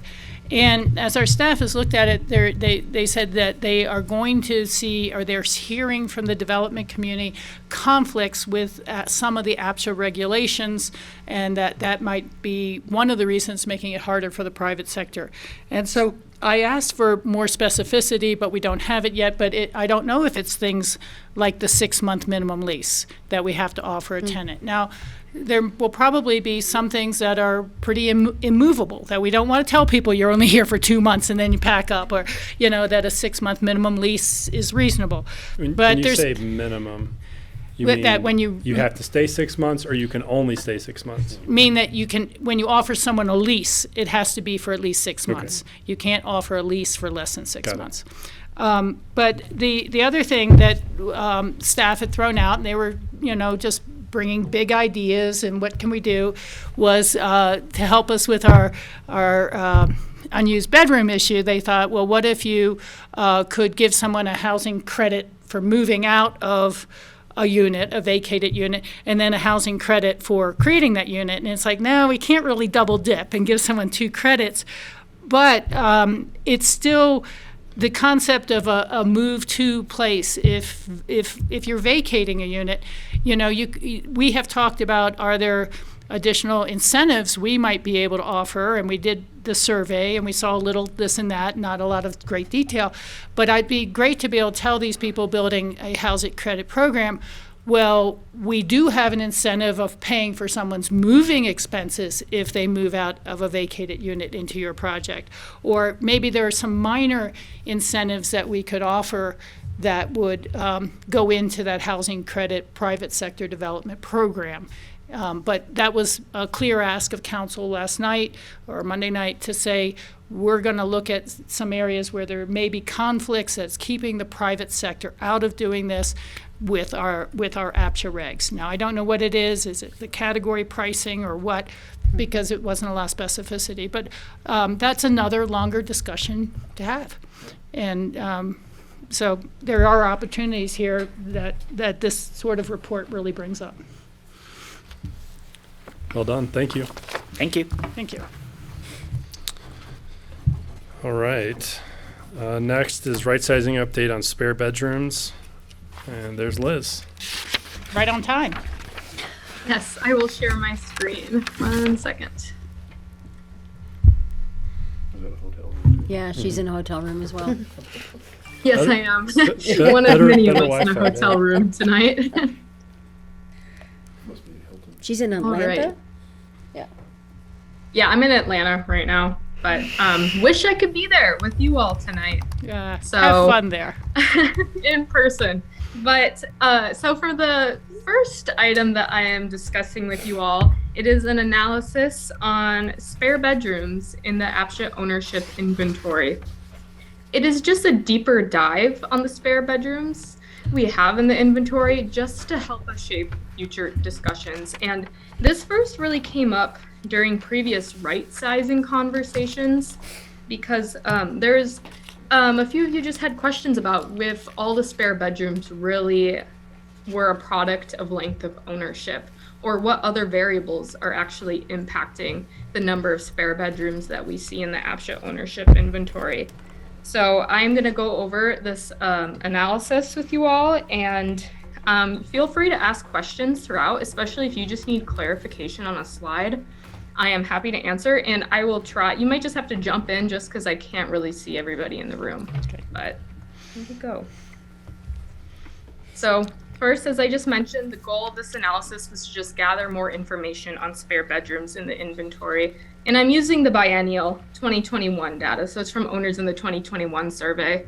And specifically for this analysis, what I'm looking at is the impact of minimum occupancy requirements, in that I will be cross-sectioning certain properties in the APCHA ownership inventory that had no original minimum occupancies at the original time of sale.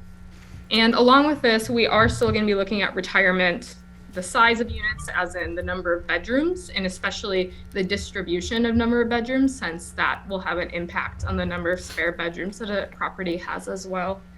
And yeah. So here are the 5 properties that we're looking at tonight.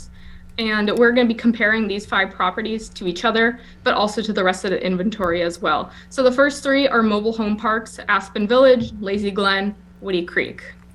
And so they all tend to be a little bit smaller because they're mobile homes, but also especially Aspen Village and Lazy Glen have a lot of homes in them as well. And then we're also looking at North 40 and Williams Ranch. Those tend to be bigger homes with more bedrooms. But the thing that all 5 of these have in common is that there was no minimum occupancy requirement at the original time of sale. So we're going to see if these properties have a higher percentage of spare bedrooms compared to each other and the rest of the inventory. And one thing I do want to make clear, since we're talking about specific properties, is that these properties were not isolated to expose a problem with them or something of that sort. It's just to add more information to the spare bedrooms that we have. I just want to make sure that's clear.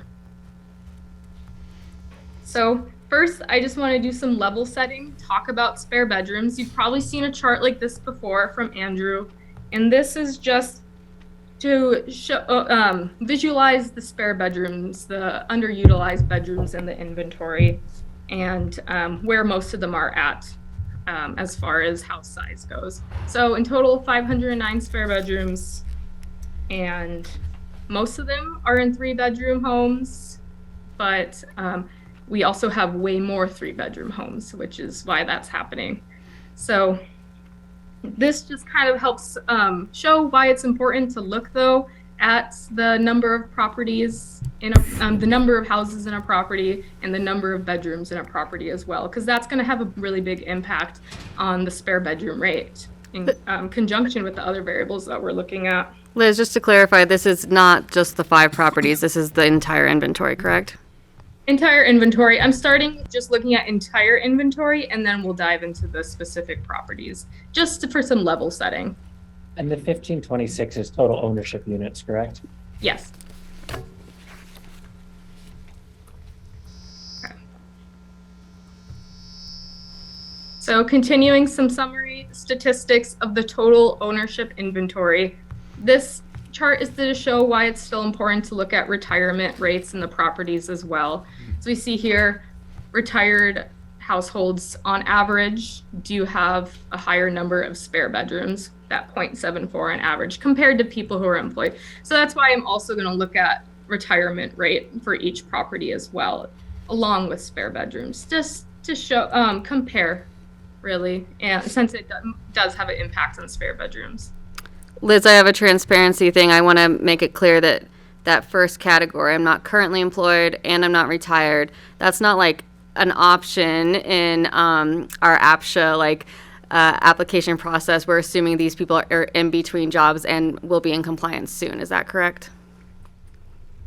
Yeah, and let me actually double check this slide, because I saw it in my packet too. I just want everyone in the world to know that that's not one of our categories. No, that's really important.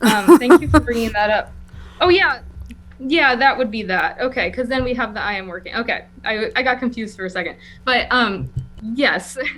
So it would be a situation like that. Yeah, because of course we're still checking to make sure everyone is in compliance. And that's why, partly why the affidavit happens. So and just Carson, to let Drew you, had just to something let to you add to that. know, like Woody Creek, we have exempt employees in there, that the only requirement is that they have to live in the property 6 months and 1 day. They do not have to work. So, because that was a free market park, and so some of those original tenants who are now owners were exempt. So that could include at Aspen Village as well. That it's and possibly even Lazy Glen. So that could be where that number came from. And Smuggler is RO. Does it have a work requirement? Well, Smuggler Park subdivision, I don't think is part of this. Right, but I was just saying that could be They do another. right. They don't have to work. They don't have to work response. at all. Okay. Yeah. Thanks for that, Cindy. I appreciate it. But when those units sell, they will come under a new deed restriction? Not Smuggler Park. But what about Aspen Village and Woody Not Creek? even, they don't have to sell through us. If they do not sell through us, we can't put a new deed restriction on it.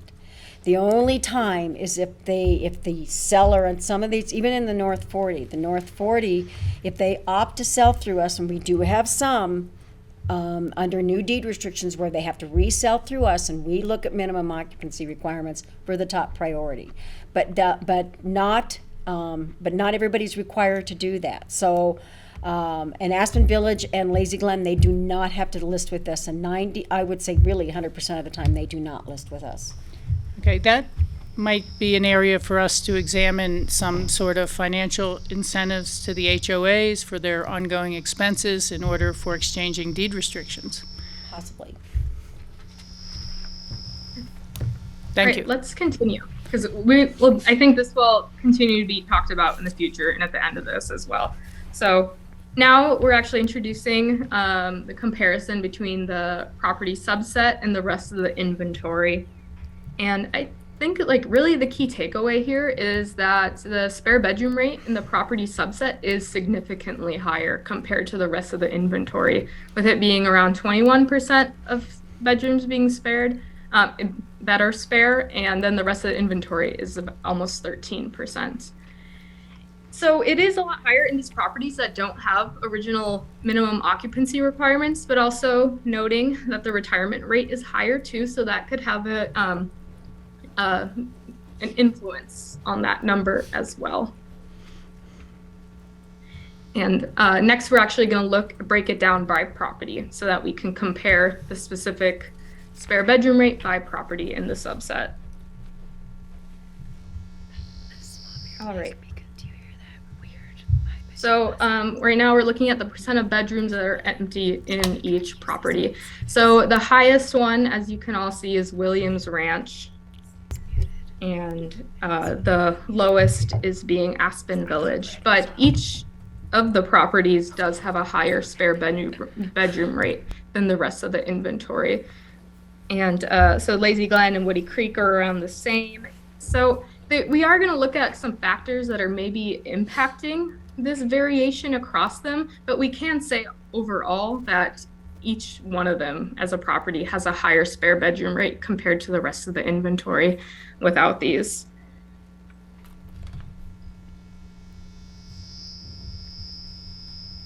So to add to the story, we are looking at the counts of units by number of bedrooms, which kind of helps see what might be going on as well. For example, Aspen Village had the lowest spare bedroom percentage. It also has the most properties. It has the most one bedrooms by far. So just overall, that's just less opportunities for spare bedrooms to occur. Compared to that, Williams Ranch has the most 4-bedroom homes. So that means on average, there's just going to be more opportunities for spare bedrooms to occur. Versus Lazy Glen and Woody Creek that are a little bit more in the middle. And then we'll look at retirement rate to see how also that's impacting the spare bedrooms that we're seeing as well. Can you clarify the difference of a single-family home category from a bedroom 1, 2, 3, 4, or 5? Yeah, that's just we have no idea how many bedrooms. Describe that better. But we just don't know the number of bedrooms. As you can see, a lot of them happen at Lazy Glen. And Liz, I can jump in on that one.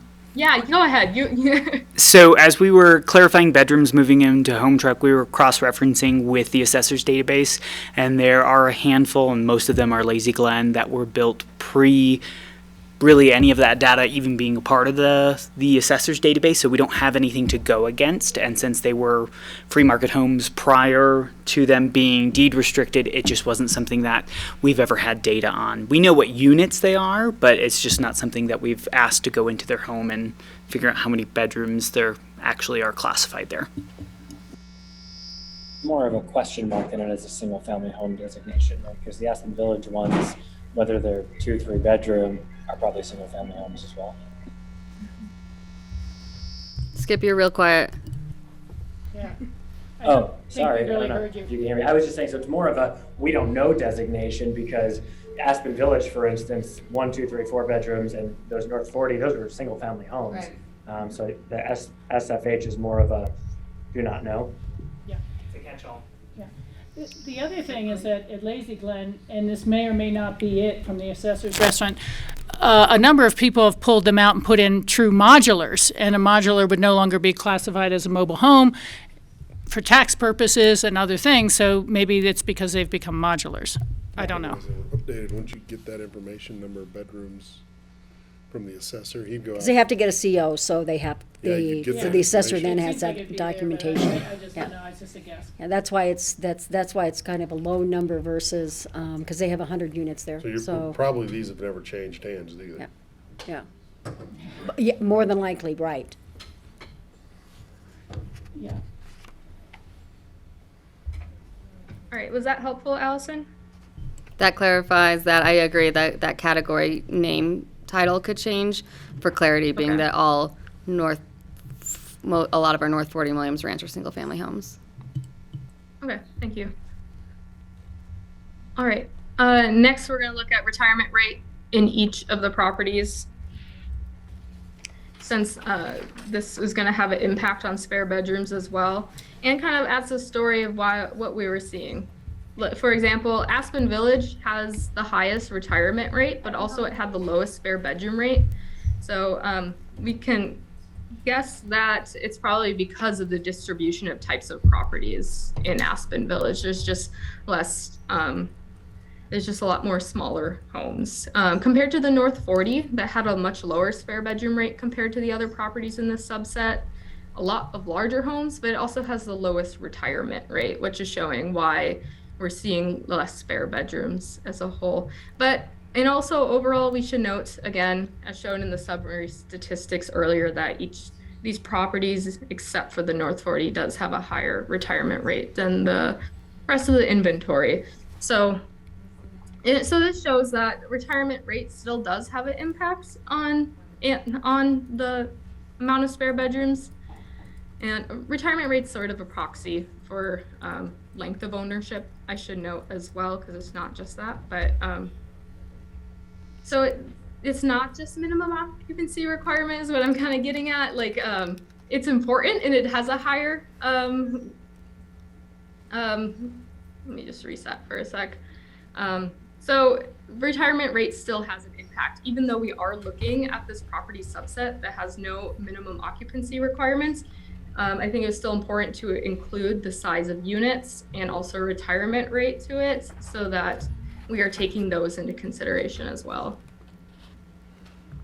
So as a whole, as I just kind of went through, that the property subset with these properties without minimum occupancy requirements does have a higher proportion of spare bedrooms as a whole.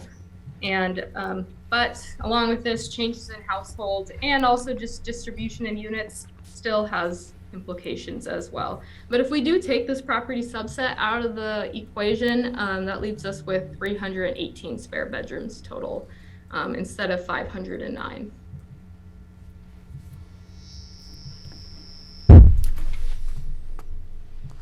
So lastly, just why this matters. I think that it's important to have these conversations about, oh, we have a question also. Kelly? Hi, thanks. I guess I'm wondering, you know, I think that getting our arms around solutions to this problem is going to require a variety of approaches. I think that the Rightsizing board is a good step, but I'm also wondering, I guess for Rachel or Skippy, given what you were talking about with the move to concept, has there been any conversation related to Burlingame 3 about maybe dedicating some of those units to that type of concept and just really testing like how much interest there would be in such a program? I think we reported back that people had kind of a first I can't recall whether it was 3 or 5 units, but our council agreed to put some forward for this. Was it 5? 5 units, yes. Okay. Well, that's awesome. I think it'll be really interesting to see how much interest there would be in that. So thanks. Is that 1 and 2 bedroom? I don't know. I think it's whatever we want. Yeah, I think the interest is to see probably a 1 or 2, 1 bedrooms or 2 bedrooms That bedroom for game. buy downs. Okay, yeah. Yeah. Are we on to discussion now on this? I was just gonna do some closing, and then definitely, as you all said, this does have right-sizing implications. I think it'll come up during those discussions. And then also, as we started to talk about, this means that there might be some future potential policies or work we can do to encourage some property owners to sell through APCHA so that we can bring back minimum occupancy requirements there. And also, I think this is something we should continue to track, especially with the 2023 affidavit coming up. That will provide us with more data so we can track this over time. So, any questions and discussion? Just discussion from my point of view. I really appreciate this work tremendously. I had a suspicion that some of the projects that we bought in were part of this, and I've lived in 3 different mobile homes, and I can tell you sometimes that 3rd bedroom is about the size of those tables put together, and good for a crib, but not for very many others, and depending on the age of the mobile home, if it's a single wide, things like that. But what I really wanted to point out was that these were 2 private sector developed projects with no public money going into them at all. Maybe public growth, but no public money, and that was the North 40 and the Williams Ranch.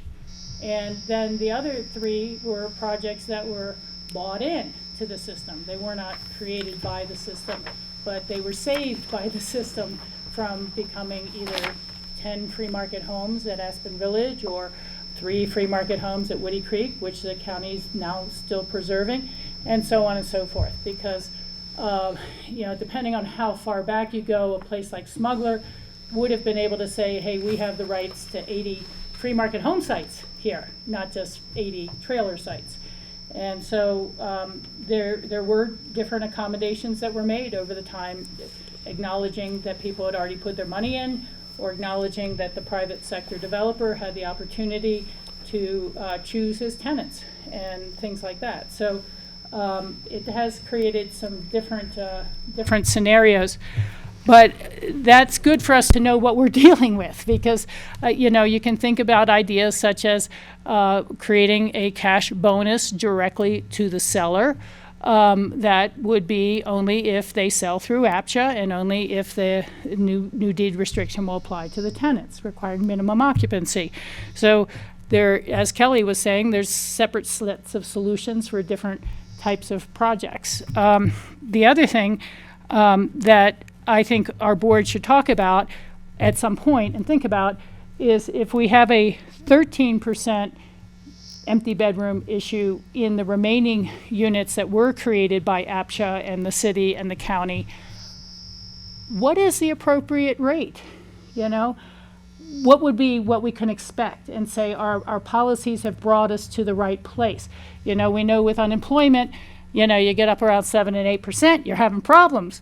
You get down to 3% and you're down to kind of unemployable people. and there's a standard that people expect as being normal for unemployment rate. And so 13% sounds too high, but what percent is normal? Or what percent is a part of life cycles and will be some inevitable turnover, especially if we have a nice move to place and things like that.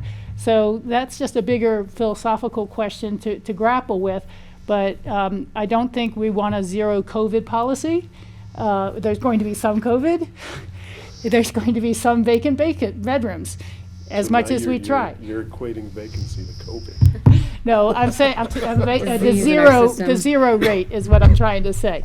Do we want a zero rate, and how far and what does it take to get to a zero rate? And, you know, we obviously have just a snapshot in time. This could be a lot worse problem in 3 years. It could be a lesser problem in 3 years. We don't know that, but we have the chance to intervene to make it a lesser problem. Thank you. Go ahead. Well, to that point, is 15% total, is that a problem? Yeah, I said 13% is a problem, so. Is it? No, that's what I wonder, but also, I guess I was confused. Where's the data come from? Is it from surveys? People completed out? Yeah. Owner Okay, affidavit. okay. And we feel pretty good that those are, I mean, that's good data. I thought I turned that off, sorry. They don't get penalized for in Right, I ownership mean, there's no units, so I reason not can't to get imagine somebody not the telling truth. us the truth, but. Okay. I think it's great to take some of this data throughout the evening together, not just silo it, because we saw the number of single person, no dependent, who are looking for a place to live. And I think we kind of know generally through city surveys, ACRA surveys, things like that, that people would prefer to own. But those rental bids, we had 107 on one of them. This does not get families into their homes by themselves. But if we have spare bedrooms, I just want to make sure that as we talk about heads and beds, that we continue to point out that there is a way for you to rent your open bedrooms to qualified workforce. And if there needs to be any incentives, if we're talking incentives anyway, to not quite let that side of things slip through on the incentive front, because if we have 500 spare bedrooms and 100 people looking to rent a place, man, we solved a quarter of that right there.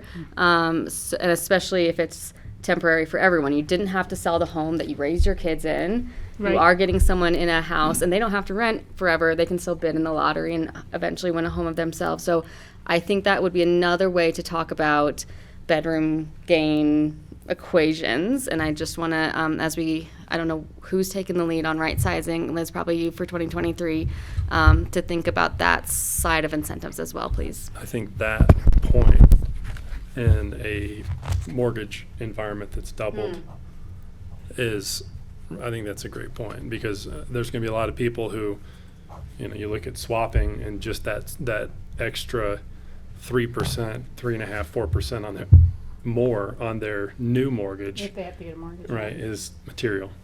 Kelly, do you have your hand up? Oh, sorry. I'm sorry. I don't think I took it down. Yeah, I agree. You know, it is interesting. I'm not sure which mic she told me to work. The ski company is offering its passives, and you would think that that's a pretty big incentive for local families already. It can be worth $1,500, $2,000 almost, for a premium pass. But it is good to keep getting the word out. I have absolutely no, and you kind of wonder whether a letter directly to the places where we know there would be those empty bedrooms would be valuable, and maybe include the ski company's phone number. If anybody saw the paper the other day, Vail Resorts has sent a letter to every free market homeowner in their region asking them to not STR their rooms, please, because we don't have any bus drivers or ski instructors, and please rent long-term. Now, they didn't put out that they're giving anybody a ski pass, but they just said, hey, can everybody chip in to help us out, just like their school district recently sent the same sort of letter out. But they're asking people not to STR because of the housing shortage. And I would add too, if Not that any of these guys can STR. We're going to get what we incentivize. And so if we can do that without spending any money and get what we want, I think we should look at it. And one of the things I think we could look at to do that would be some of those rental rates, right? To see where are those rental rates. You mean that they're allowed to charge? Yes, and say, should that be, right? Is that fair? Yeah. right? Or should it be A little higher. a little higher, right? Yeah. Just to incentivize more of that. I think that'd be interesting, and, you know, all this work always points out new questions you have or new things you should ask. One of the things we might be able to ask on one of the surveys when it goes around next time, the affidavits, is, are you renting a bedroom? Maybe you already have full occupancy because you're renting the third bedroom already. Because we do that, okay. Well, it'd be a good stat to have, because, you know, when you talk about incentives and incentives eventually slip over into money, I don't want to have to pay a lot of people who are already renting their unit out. But it would be Right. nice if they could rent it for a higher rate, you know, Sure. to help with the wear and tear on the carpet. Yeah. Right, or Because right now it's based on all of their costs plus an additional $50, or what's in our regulations, whichever is greater. So usually people who've really knocked their mortgage down, they are making a little bit of money because what's in our regulations is usually higher than what all their costs are. Based on their tenants' income and what category they're allowed Based to on be? what their category What the of house category unit is. Oh, okay. Yes. And then if it's a 4-bedroom and then one person has 1 bedroom, then it's a fourth of the cost. Yeah. So. Yeah, I think being able to send out a letter to people who we believe have an empty bedroom and say, this is the simple, easy process for renting your extra room for APCHA, and this is what you're allowed to rent it for. I mean, I have a category 4, and before I got married, I rented that other bedroom through APCHA with the qualified tenants. But frankly, I felt guilty trying to ask what the whole thing was. I could ask for $1,150 a month, so I rented it for $850. You know, come on. So even if we bump up what you can ask, people may have a heart Right. attack asking for it. Yeah, I mean, there's a balance. I mean, it Not if you go see them in the hallway every day. Get my rent check? Get my rent check? It's $50 every time you flush. it shouldn't be a huge windfall because you do have, it is Correct. a deed restricted property. You've right? got a But- subsidized property to begin with. But what an Exactly. awesome opportunity for people who are looking for Truscott. They're overqualified. They're looking for rentals, so they are the ones who can pay. In fact, they earn too much, and there's no APCHA rental available for them. Now all of a sudden there's the spare bedroom campaign. Do we do a criminal background check on people when they apply for an APCHA unit? I don't think we. APCHA managed, yes, or just a regular qualification? No. Okay, because I'm just thinking that, you know, if you're renting a room in your house, that might help you feel better about the qualified tenants that we're offering you, to know that they're safe. Can't answer questions, Andrew, until you're in the mic. Okay. Any other thoughts from?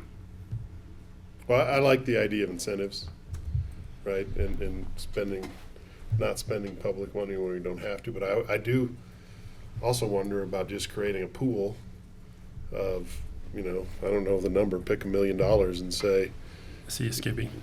You know, incentivize people to downsize. And we talked about a little bit with bedrooms, you know, net bedroom gain type deal, whatever it is, move out of the program to see if you get some movement there too. Yeah. Because I think you will get movement somewhere. Yeah, I agree with you. It just, whenever you start something like this, you have to think, is it for 3 year and then we're out of money and that's it? Or is it ongoing forever, and how do we fund it forever?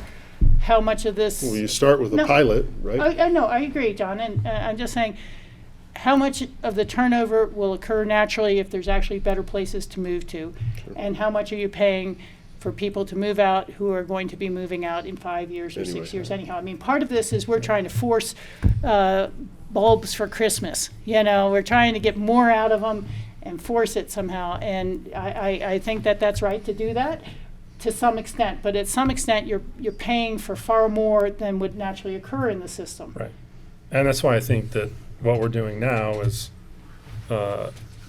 Analyzing it. well, and I mean, I think we're starting off with the stuff that doesn't cost anything. Right. Right. So Skippy had his hand up, and then I see Kelly's got hers.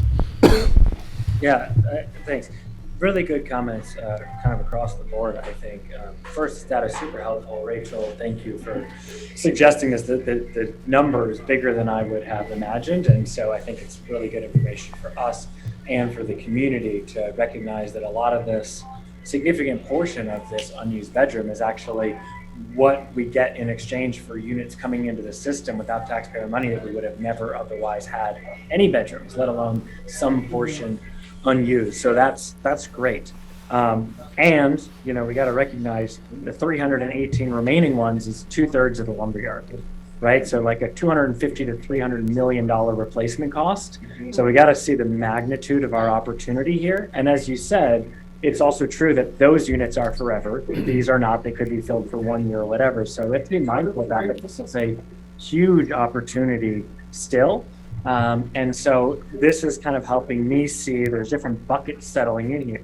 There's the 191 bucket where I would love to see, for this reason and others, you know, those outside of the APCHA system, RO or otherwise, come into the system so that there's fairness. I mean, if you can resell it, but most of the APCHA qualified pool doesn't have opportunity because they don't know Bob, that's not great for the system, right? So how can we bring those people into the system in a way that's sticky and makes sense over time? And then for those that are already in the system and are not operating as initially intended, Allison, I just love your thought about how do we not focus just on getting people to shift to a different unit, but how do we get them to use their existing unit better? And it like occurred to me, like if an app developer was trying to get me to use their app and was surveying me, but the only options were like switch from my Mac to a new Mac or a PC or an MS-DOS, like I'm probably not going to do it. But if they were testing, should I move the button? Should I give you a freemium model? Like there's much less friction. And so I think as we go back to this subset of owners for a second round of survey, asking a tranche of questions around what incentives, support, or ease of process would work for rental, I think is super smart. So I just really want to support that and keep us focused on the immensity of the opportunity here, and to also recognize that in working through this complicated problem, it's also giving us a great opportunity to engage with owners of all kinds in real time to learn more about our own system and incorporate that into HomeTrek in our decision making. So I see this as a really generative process so far, and I think it will continue to be. Thank you. Kelly?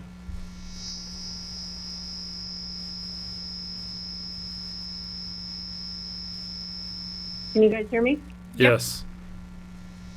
Okay, thank you. Just a couple things I guess I'm thinking through related to trying to, you know, encourage people to better rent. I wonder if there's a way for us to help facilitate matching between potential renters and, well, I guess, homeowners.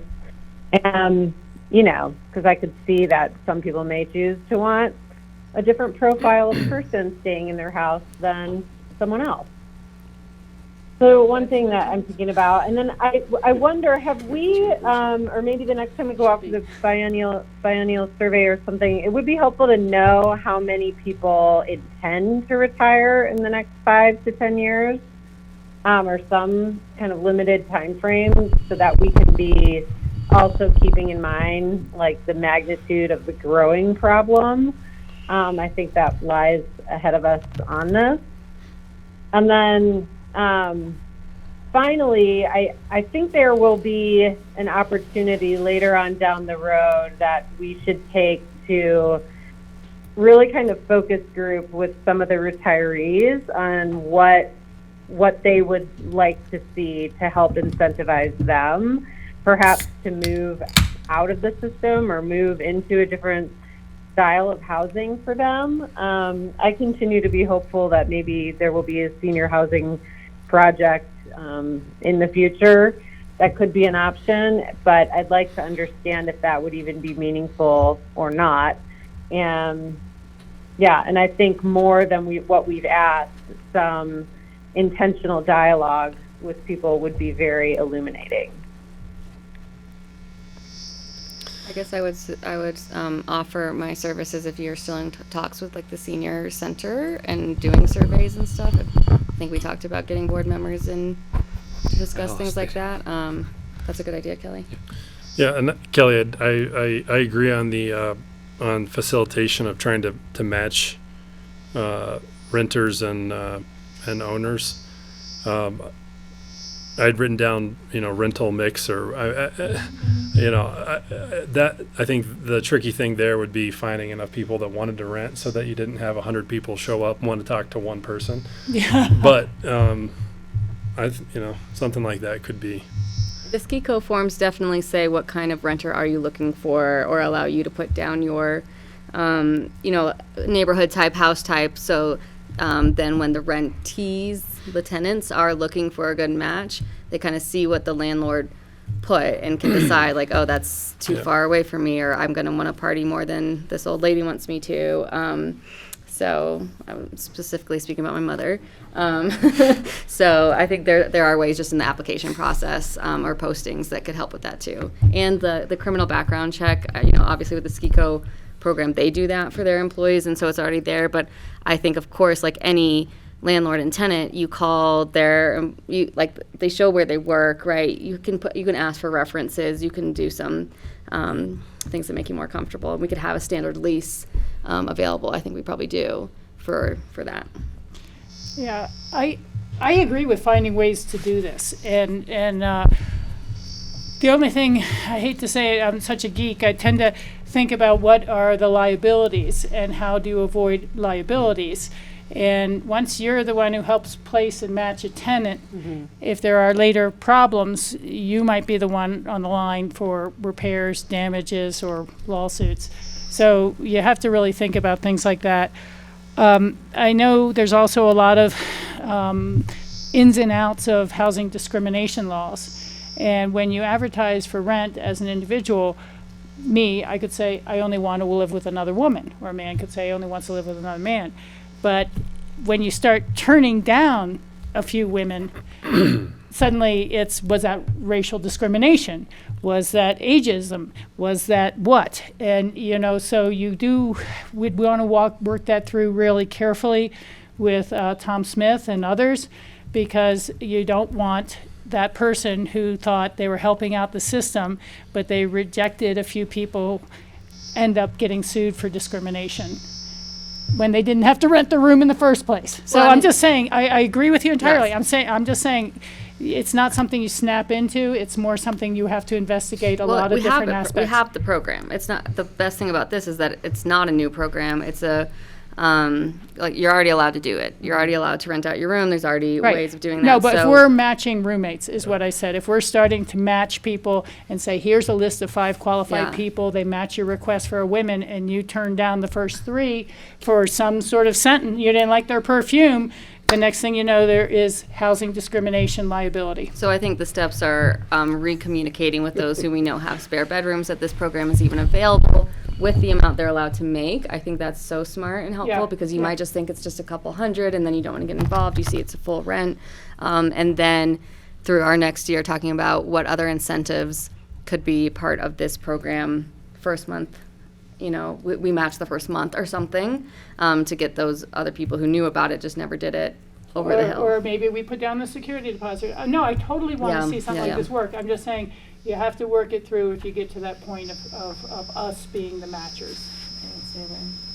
That's one of the reasons why when somebody says, well, can you help me get a roommate? And it's like, no, we do not want to do that, because that's what we fear. Post your note on our website already. Well, you sent this person to me, and it's like, And even with privacy concerns, whether people who apply for a unit with us want us disseminating their name to other people without their permission, and their background and their job history. So, it would be a mutually signed consent form to be involved in this. I mean, it's just something you have to watch your legalities. Tom's smart, he can figure it out. Yes, he can. Maybe it's in Tinder. All right, anything else before we move to pilot program on grants and loans? No? So Liz, you've got this one as well, go ahead. Yes, more of me. All right. So now we're going to discuss the pilot grant program that staff are proposing. So this program would provide APCHA owners with financial aid in the form of grants to make emergency repairs on their homes.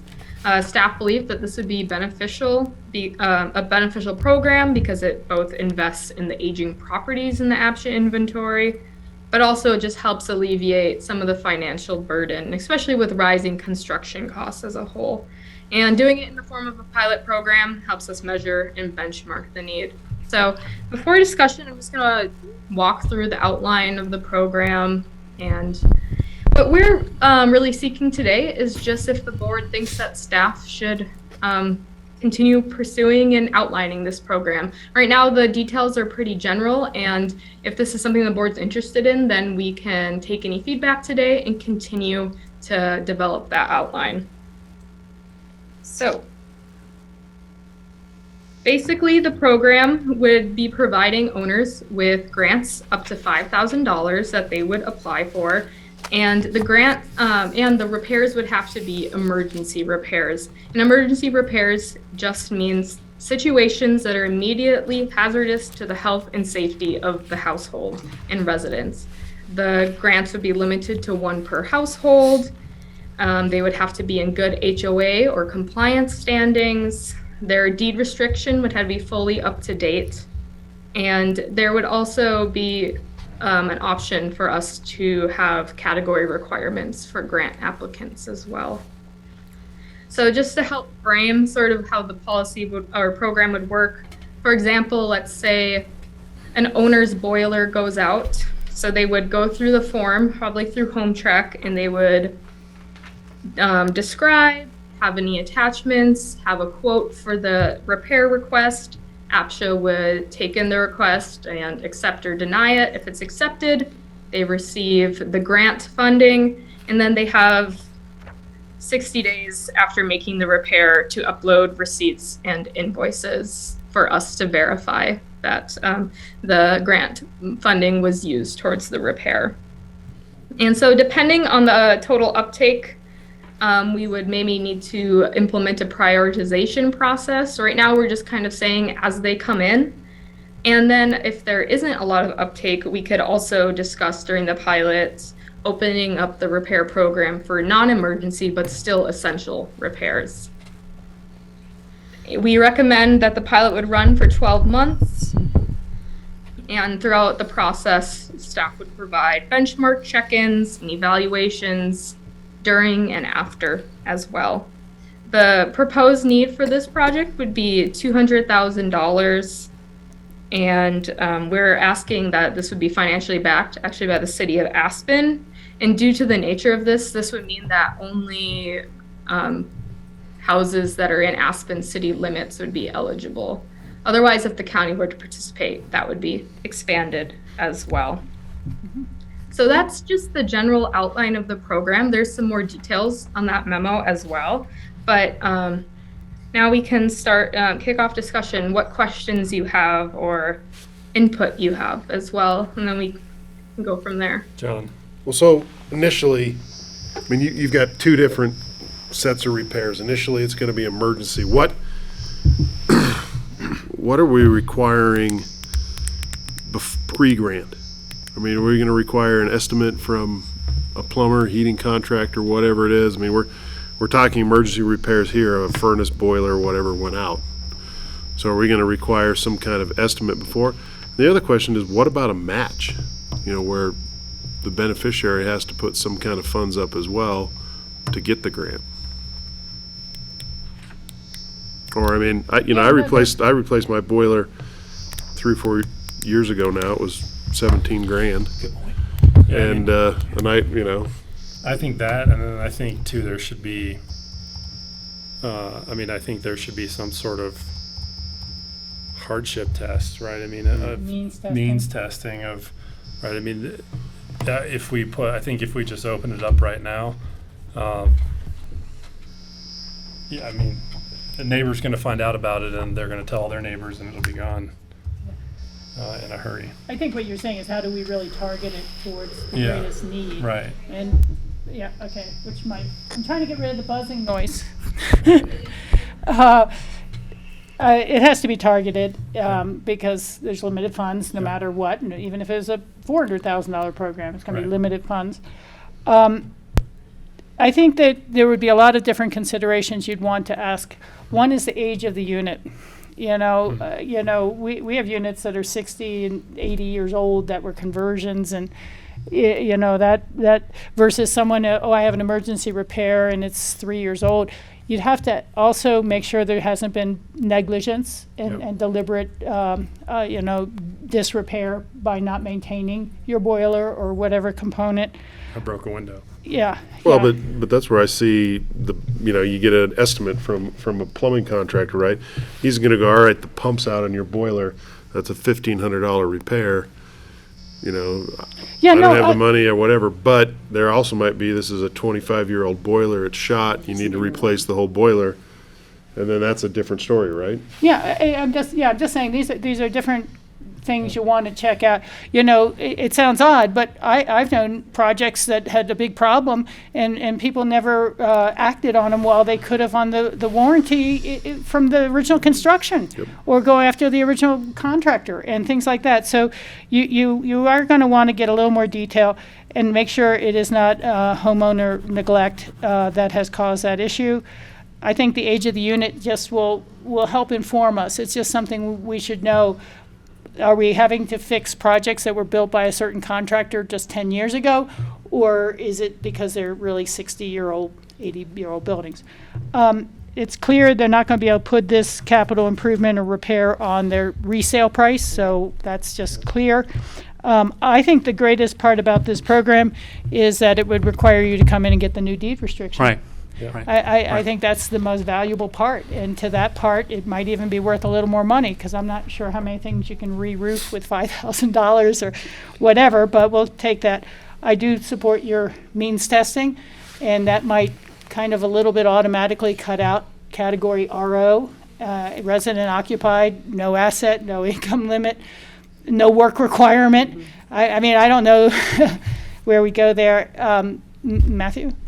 When you finish, Rachel. Well, the last thing I was going to say is I don't know how this all fits in with larger condo projects where it's one common boiler for 18 units or one common roof for 20 units or things like that.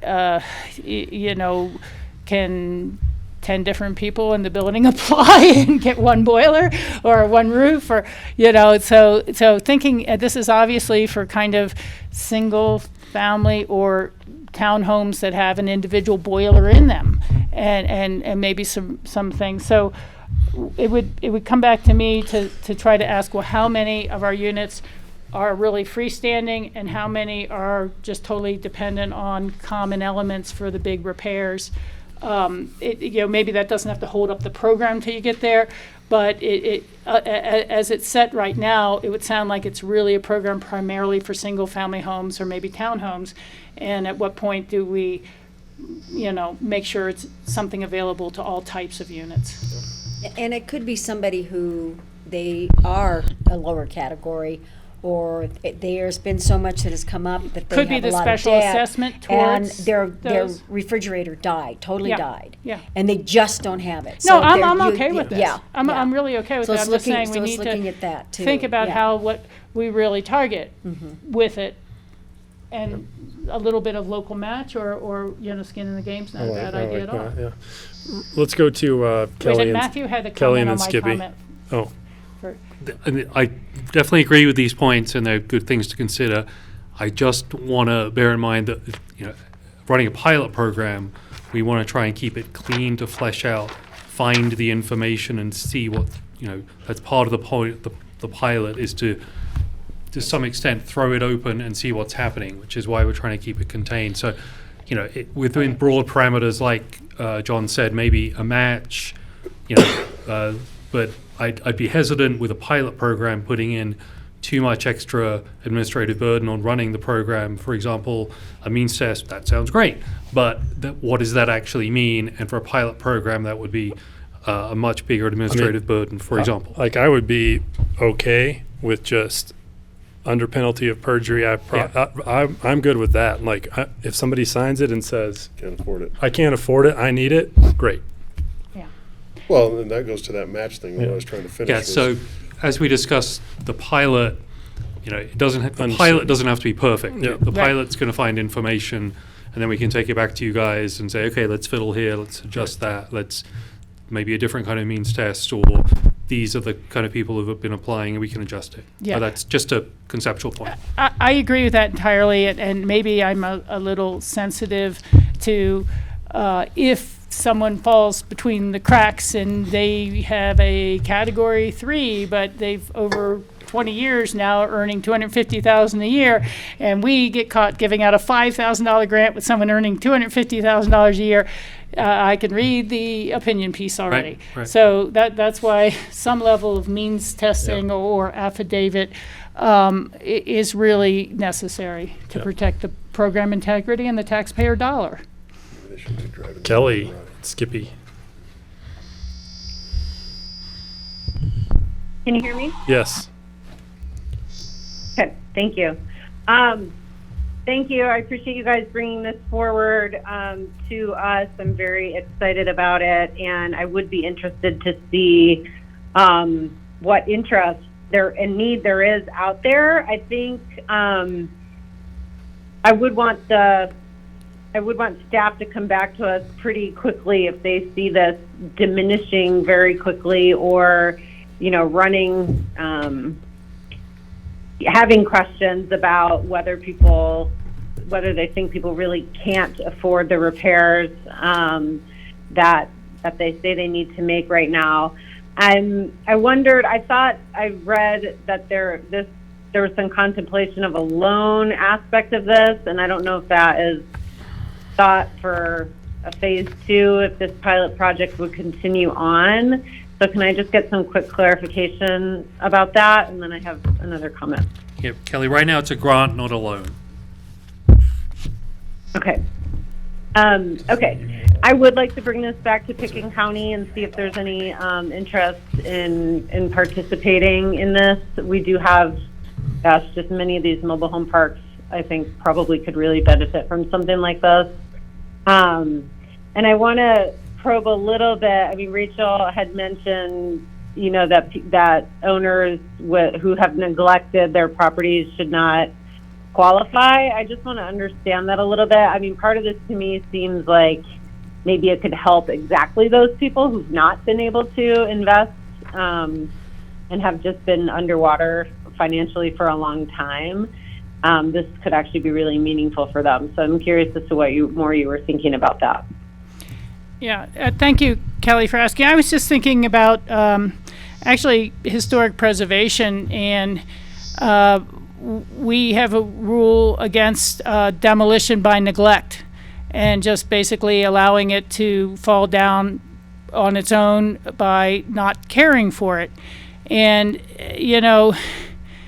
I wouldn't want to create an incentive for people to let things run down and have to apply for emergency grant when they should have been changing the air filters on their furnace every year, or having a maintenance person in. It's just that. I realize it might be something difficult to pinpoint. It would be something for a Tom Smith to look at for definitions. But, Ajax Avenue was demolition by neglect. And we end up dealing with a lot of fallout from that. So it was just something I wanted to look at. But it's interesting you raise that, because I think we should consider whether we will be putting a $5,000 grant in for something that is kind of unsalvageable or is beyond its useful life, and we're going to sustain that useful life for another 2 or 3 years, but the mobile home really should be replaced, and whoever is going to buy it next, if it's sold, is going to get a very older place that was kept together with one new furnace and a tarp over the roof. But and they're still trying to get their maximum sales price. But, so I think we really have to make sure we're not throwing good money after bad, and that we're not trying to fix something that's pretty much beyond repair. Just like at a certain point, your car goes bad and it's just not worth putting more money into it. I just want to make sure it's targeted and successful and serves that purpose. But if we're just duct taping something together for the next buyer, and then they're going to come to us for an emergency grant, I would start to worry about what we're really doing. But is the counterpoint to that is I mean, a lot of this are emergency repairs, right? So somebody's living in this unit, they may or may not have taken really great care of it, but it's 10 degrees outside and their boiler's not working, right? You know, I agree with what you're saying there, John, and there's a different question about emergency funds. There's a county Health and Human Services. They give out emergency grants to people all the time, whether it's to buy groceries or repair a car so they can get to work. This is coming straight from the housing program for the housing program and into a unit we're going to be selling someone else at the future. That's all that my consideration is. Can I jump in here on that? On that topic, I mean, Skippy's. Yeah. Do you have anything on this topic, Skippy? Oh, yeah, that's why I want to say so, but feel free to follow the conversation and come back to me after Allison. Okay, we'll do. Liz, my short answer is like, yes, of course, go run with this pilot program. But overall, to me, this is called a capital repair program. And what I see is an emergency assistance fund, which is what you guys are talking about. And I think those are two very different things and maybe not actually getting to solve the problems of the issues we're finding in people who aren't taking on capital repairs right now. So something like a leak or a burst pipe or your roof, everyone has to have their condo insurance, their homeowner's insurance. Insurance should be jumping in for things like that. We have a county thing for things like that. I don't understand why we would set up a let's repair your things that are already insured fund. What it sounds like to me is we need the pre-emergency fund for the people who, because our contractors in this valley are so out of reach. I see my cabinets above my kitchen sink peeling off. Like, I know those are falling. I'd rather be able to fix that pre-emergency, pre-breaking all the plates in my house and having to repair a wall. But who do I call? You know, like, that's not something I tell the insurance, like, hey, can you help me out? There's about to be a disaster. That's something I could tell a capital repairs pilot program, right? So I think we're a little off on what we're targeting because there are options for the it got so bad situation. What we want is people to be able to maintain and upgrade a house in the repair commercial environment that we're in right now, which our workforce can't really compete in, so that it's not only maintained for the next owner, but for the next 15 years that you're going to be in the house, right? Like, it's a livable situation that you can afford. That $5,000 goes to a $10,000, whatever, like, doing leaky bathroom under the tub project. So I would, with board support, try to make this less of an emergency assistance fund and more of a capital repairs program. Or maybe do both. I mean, you're probably going to have more capital repairs than the few emergencies that are true emergencies. But why wouldn't your insurance cover that? Well, your insurance isn't going to cover a refrigerator that goes down. Yeah. Insurance doesn't recover your water heater. Yeah. Yeah, a lot of things insurance doesn't cover. It's like a warranty program almost. Extended Yeah. warranty. You know, this is an incredibly great first stab. It has to happen that we start talking about how we get public money into repairing the older units that we have that are falling apart and that have issues. And you and I have exchanged some light conversation about it. But if someone has just bought their home, there's been some basic cleanup before people have left. They have maybe saved enough money to repaint. But you're going to, through your appreciation, gain so little that you're not really going to be able to apply for a second trust to make repairs for a number of years, and especially today's interest rates. So it's really how do people improve their unit and do basic capital repairs and upgrades that are needed. I think you're supporting the point I'm making. Yeah, I absolutely am. Yeah. I absolutely am. But I think it points to the bigger problem that needs to be something we can work on system-wide. It's the same dynamic we've talked about for 2 or 3 years. You know, I'm at a point now on my unit where my capital reserve fund to the HOA is equal to my annual appreciation. So what am I getting in appreciation that I could put into new carpets or kitchen or bathroom fixtures? You know, and so there gets to be a funny dynamic with these much older projects. And I'm telling you this, they're not even going to be able to fix the major issues with those sort of dollars right now in those projects. You know, they're just not. And they've ignored them for 60 years. It was a cheaply built rental project. So be it. But this is the bigger problem that we need to look at. And I've thought about, do we let people borrow against their equity, some sort of loan fund, and be able to have it paid back when they sell? You know, are there other mechanisms that really could work? But we have to look at the bigger structural deficit we've created in our ownership housing and the cost of repairs and the cost of the fact that you bought. Now, John, you're in a very different situation. You bought a RO at the North 40, and you were of income level to buy and build that house. Most people in our system are of an income level here, and we're selling them a house that costs this to build and asking them to maintain it up to that same standard. And that's the program we really need to set on the right course for the future. Skippy, you are the definition of patience. Thank you. I feel that way rarely. No, I mean, I think all these comments are right. And I think the last exchange, so to staff, I'm trying to keep this high level because I think, one, I fully support us moving forward on a pilot for this program. I think the long-term aim that all of us are looking at is solving that known and unavoidable structural incongruity and deficit that Rachel just described. And so I think we need to be thinking about this first step as the minimum viable product, right, as the initial test. So for me, more than anything, this initial test needs to be scalable, right? And so I think the skin in the game is an absolute. And I think means testing is a core component. Because if all we're trying to test is, do people want free things, and can we afford to give out free things forever? We don't need to run a test. Yes and no, right? So, you know, the MVP, right, is like, if we want to build a car one day, the MVP is not public transit because the economics and use pattern and geography are different.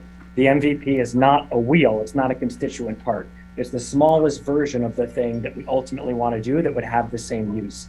And so I do think that means testing and the skin in the game piece are necessary.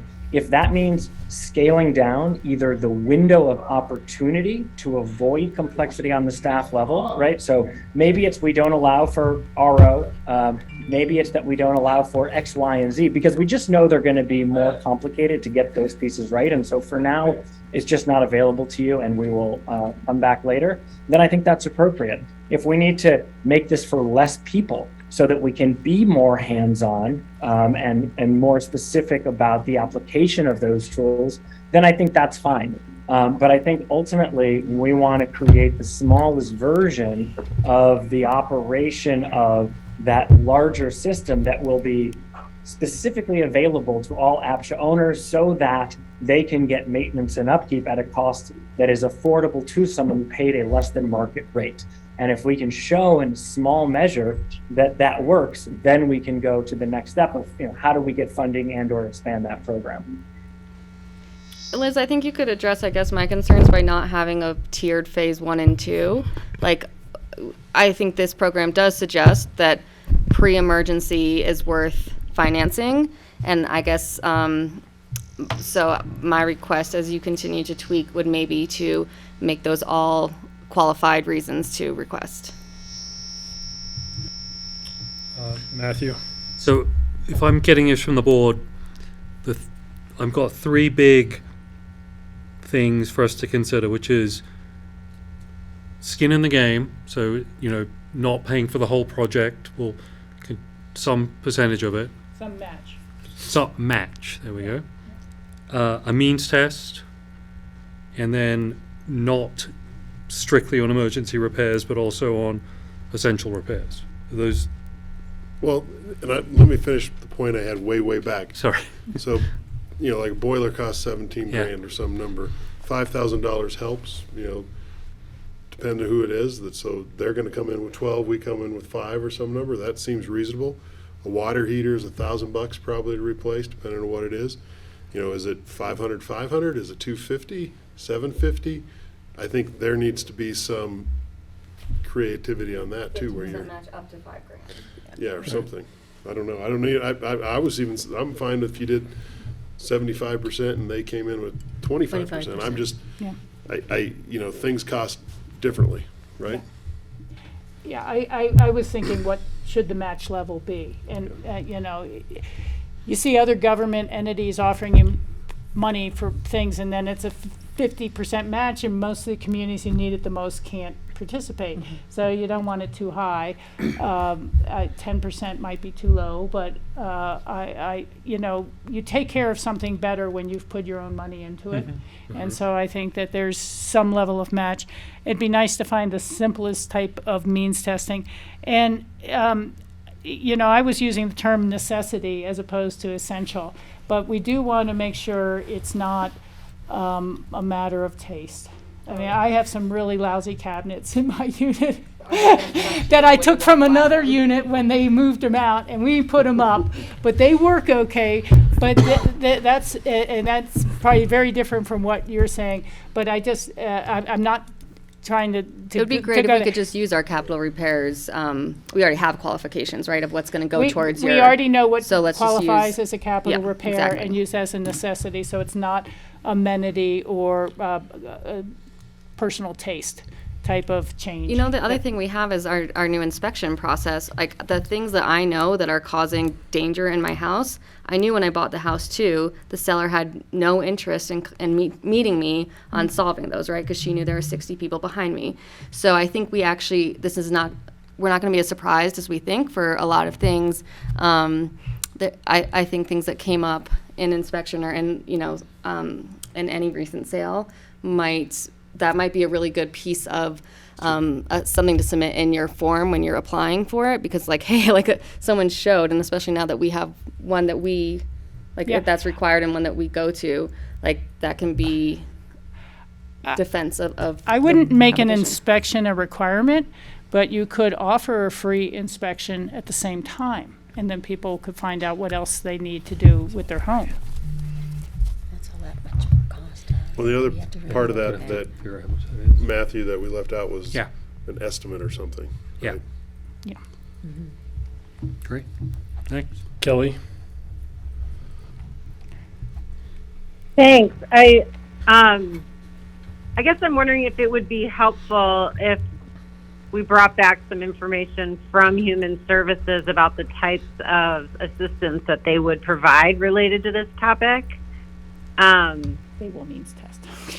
That would provide meaningful information either about how people might access their portion of the match if they don't have it, or if some of these things would already be covered through that program. And those programs already tend to have means testing built into them. So it could be a valuable conversation with some of the economic assistance folks at the county.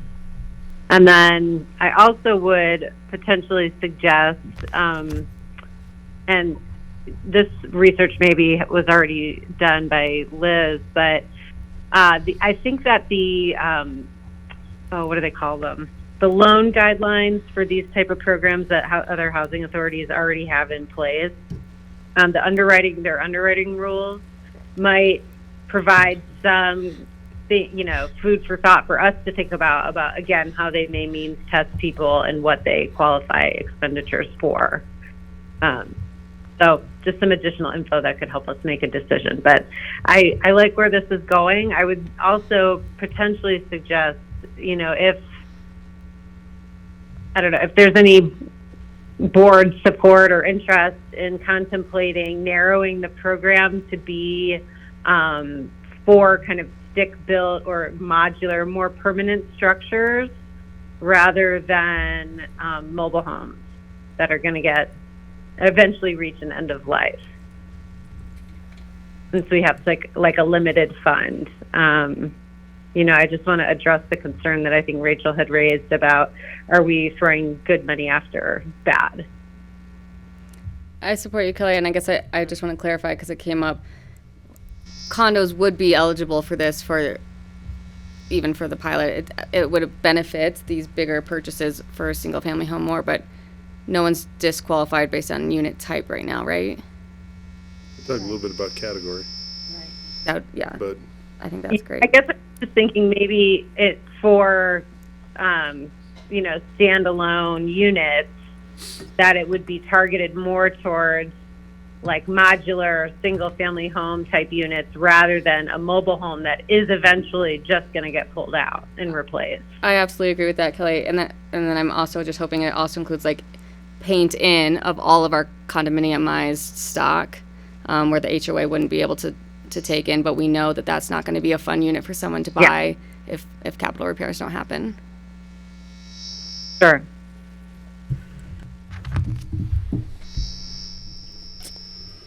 Yeah, this is great work, and I think there's other things that in time can be layered on top of it.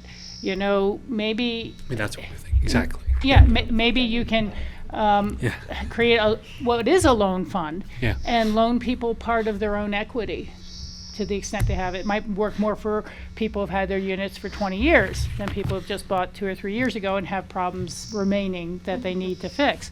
But there might be ways to do it that the money gets recouped either at sale or resale, or it's not out of pocket for them, but they're paying for it somehow through a reduced appreciation for a couple of years. I mean, there's just a lot of elements we can play with here that need to create an incentive, create the funding source, and just get the work done. And this is something that this is what Liz brought up. This helps us with bringing back you something the early part of next year with some of your ideas to make sure that we're heading in the right direction of where you want us to head, and hopefully have more criteria and talk with some entities like the like the county. Yeah. We can bring that back the first part of next year. Yeah, I think it's good. I think just to sort of play devil's advocate, I mean, we don't want to open Pandora's box of repairing all of the properties. I understand that's kind of what we're talking about. I was wondering when the economists would bring up the moral hazard. Well, I'm just saying, like, and I think that what we're talking about does that with the matching and the means testing. Yeah, and again, we haven't finished discussing it, but maybe there will be a follow-up discussion of not RO units, or even higher end. Yep. We have to think about that, or it's a more limited program. Yep. Great. Great. Can we go back to board comments? Sure. You've got 7 minutes and 40 seconds. I could do it way less than that. One was just that it was floated that a retreat or the like is overdue, and so I support that. I'm excited about that because I know in these meetings, even this one felt too long to dig in. So setting aside the time, January is probably out for me. And we used to have a phrase at the top of our agendas. I think you guys adopted actually like a decorum. That I used to. I don't know where it is now. It's still there. It's right is here. it? Right here. Yeah, it's at the very top of the agenda. It hasn't been removed. So I just want to just draw smaller. attention to our rules of decorum at the top of the agenda, and of course I support public comment at all times, but to come in and not show respect to the people who are volunteering their time and the staff that's doing their work is sour, I think, as Skippy put it. So I just want to show support for the staff and the rest of the board, and make sure that is the intentions and the attitude that people are coming to these meetings with. And do we have an open board seat? Yes, we have the alternate position is still open. Okay. I feel excited for that to be filled. I feel a little disappointed that I know we have a citizen who was interested in it, and I think maybe, I don't know. We don't have the right to pick and Right, choose. so- It's the BOCC and city council. And so, and there's- that interview yeah. process is ongoing? Yeah. Okay. And, yeah. So I'll double check with them again to make sure that it's still What are being those advertised, but I don't think it was re-advertised Somebody as an interviewed. alternate. It was an against a John, and so probably, Yeah. so people might not have wanted to go. Now that there's an alternate open, because maybe more people they will have throw their- interviewed another person, Okay. Yeah.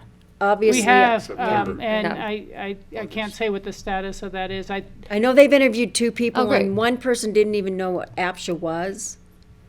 So, I mean, the BOCC and city council are at least aware of, Thank you. they want somebody who I think that can add to it. So I think they're being cautious and really listening to when, in these interviews, Okay. is what I think. I guess if But I they're- will double check thank that they're you. still advertising. If there's an application open, I would love for us to, like, when we say that there's rentals open or something at the beginning of the next meeting, let's also draw attention to the public. You can get involved. Please put your name in. There's open interviews. I don't want that to feel like for all the same reasons we want to be transparent about everything else. I want that to feel like it's the most advertised position, most encouraging position to get more people involved. So I know that's been a slow process. Thank you for clarifying, and Carson for running a good meeting. Hey, real quick before I motion to adjourn, this struck me during public comment, but public comment must be request to make public at least 15 minutes prior. I mean, was that put in there for Zoom calls, call-in, phone calls? I think some of it, or- it really kind of started with, during COVID, so Yeah. that we had some type of an idea. Because usually for public comment, I don't know if, like, for city council, if people have to, they just ask in the audience if anybody has any public comment. I think they might ask if you're on Zoom that they let them know ahead of time. But otherwise, I think that anybody can just show up and give public comment. Well, that's what I wondered, whether Yeah, that yeah. statement in our agenda needed to be clarified or just taken out. I could That's a good probably, point. I'll look at that. Thanks, Tom. I That's a good motion point. to adjourn. Get it right in there. Second. And as we close out, I'd just like to wish everyone happy holidays and thanks our staff for a great 2022. Happy holidays. Yeah. And Happy New Year's, everybody. Are we ready for motion, or for We're a roll ready call? for a Okay. roll Allison. call. Yes. Carson. Yes. Kelly. Yes, happy holidays, everybody. Rachel. Yes. John. Yes. Thank you. Meeting adjourned 6:11. Bye, everybody. Great job.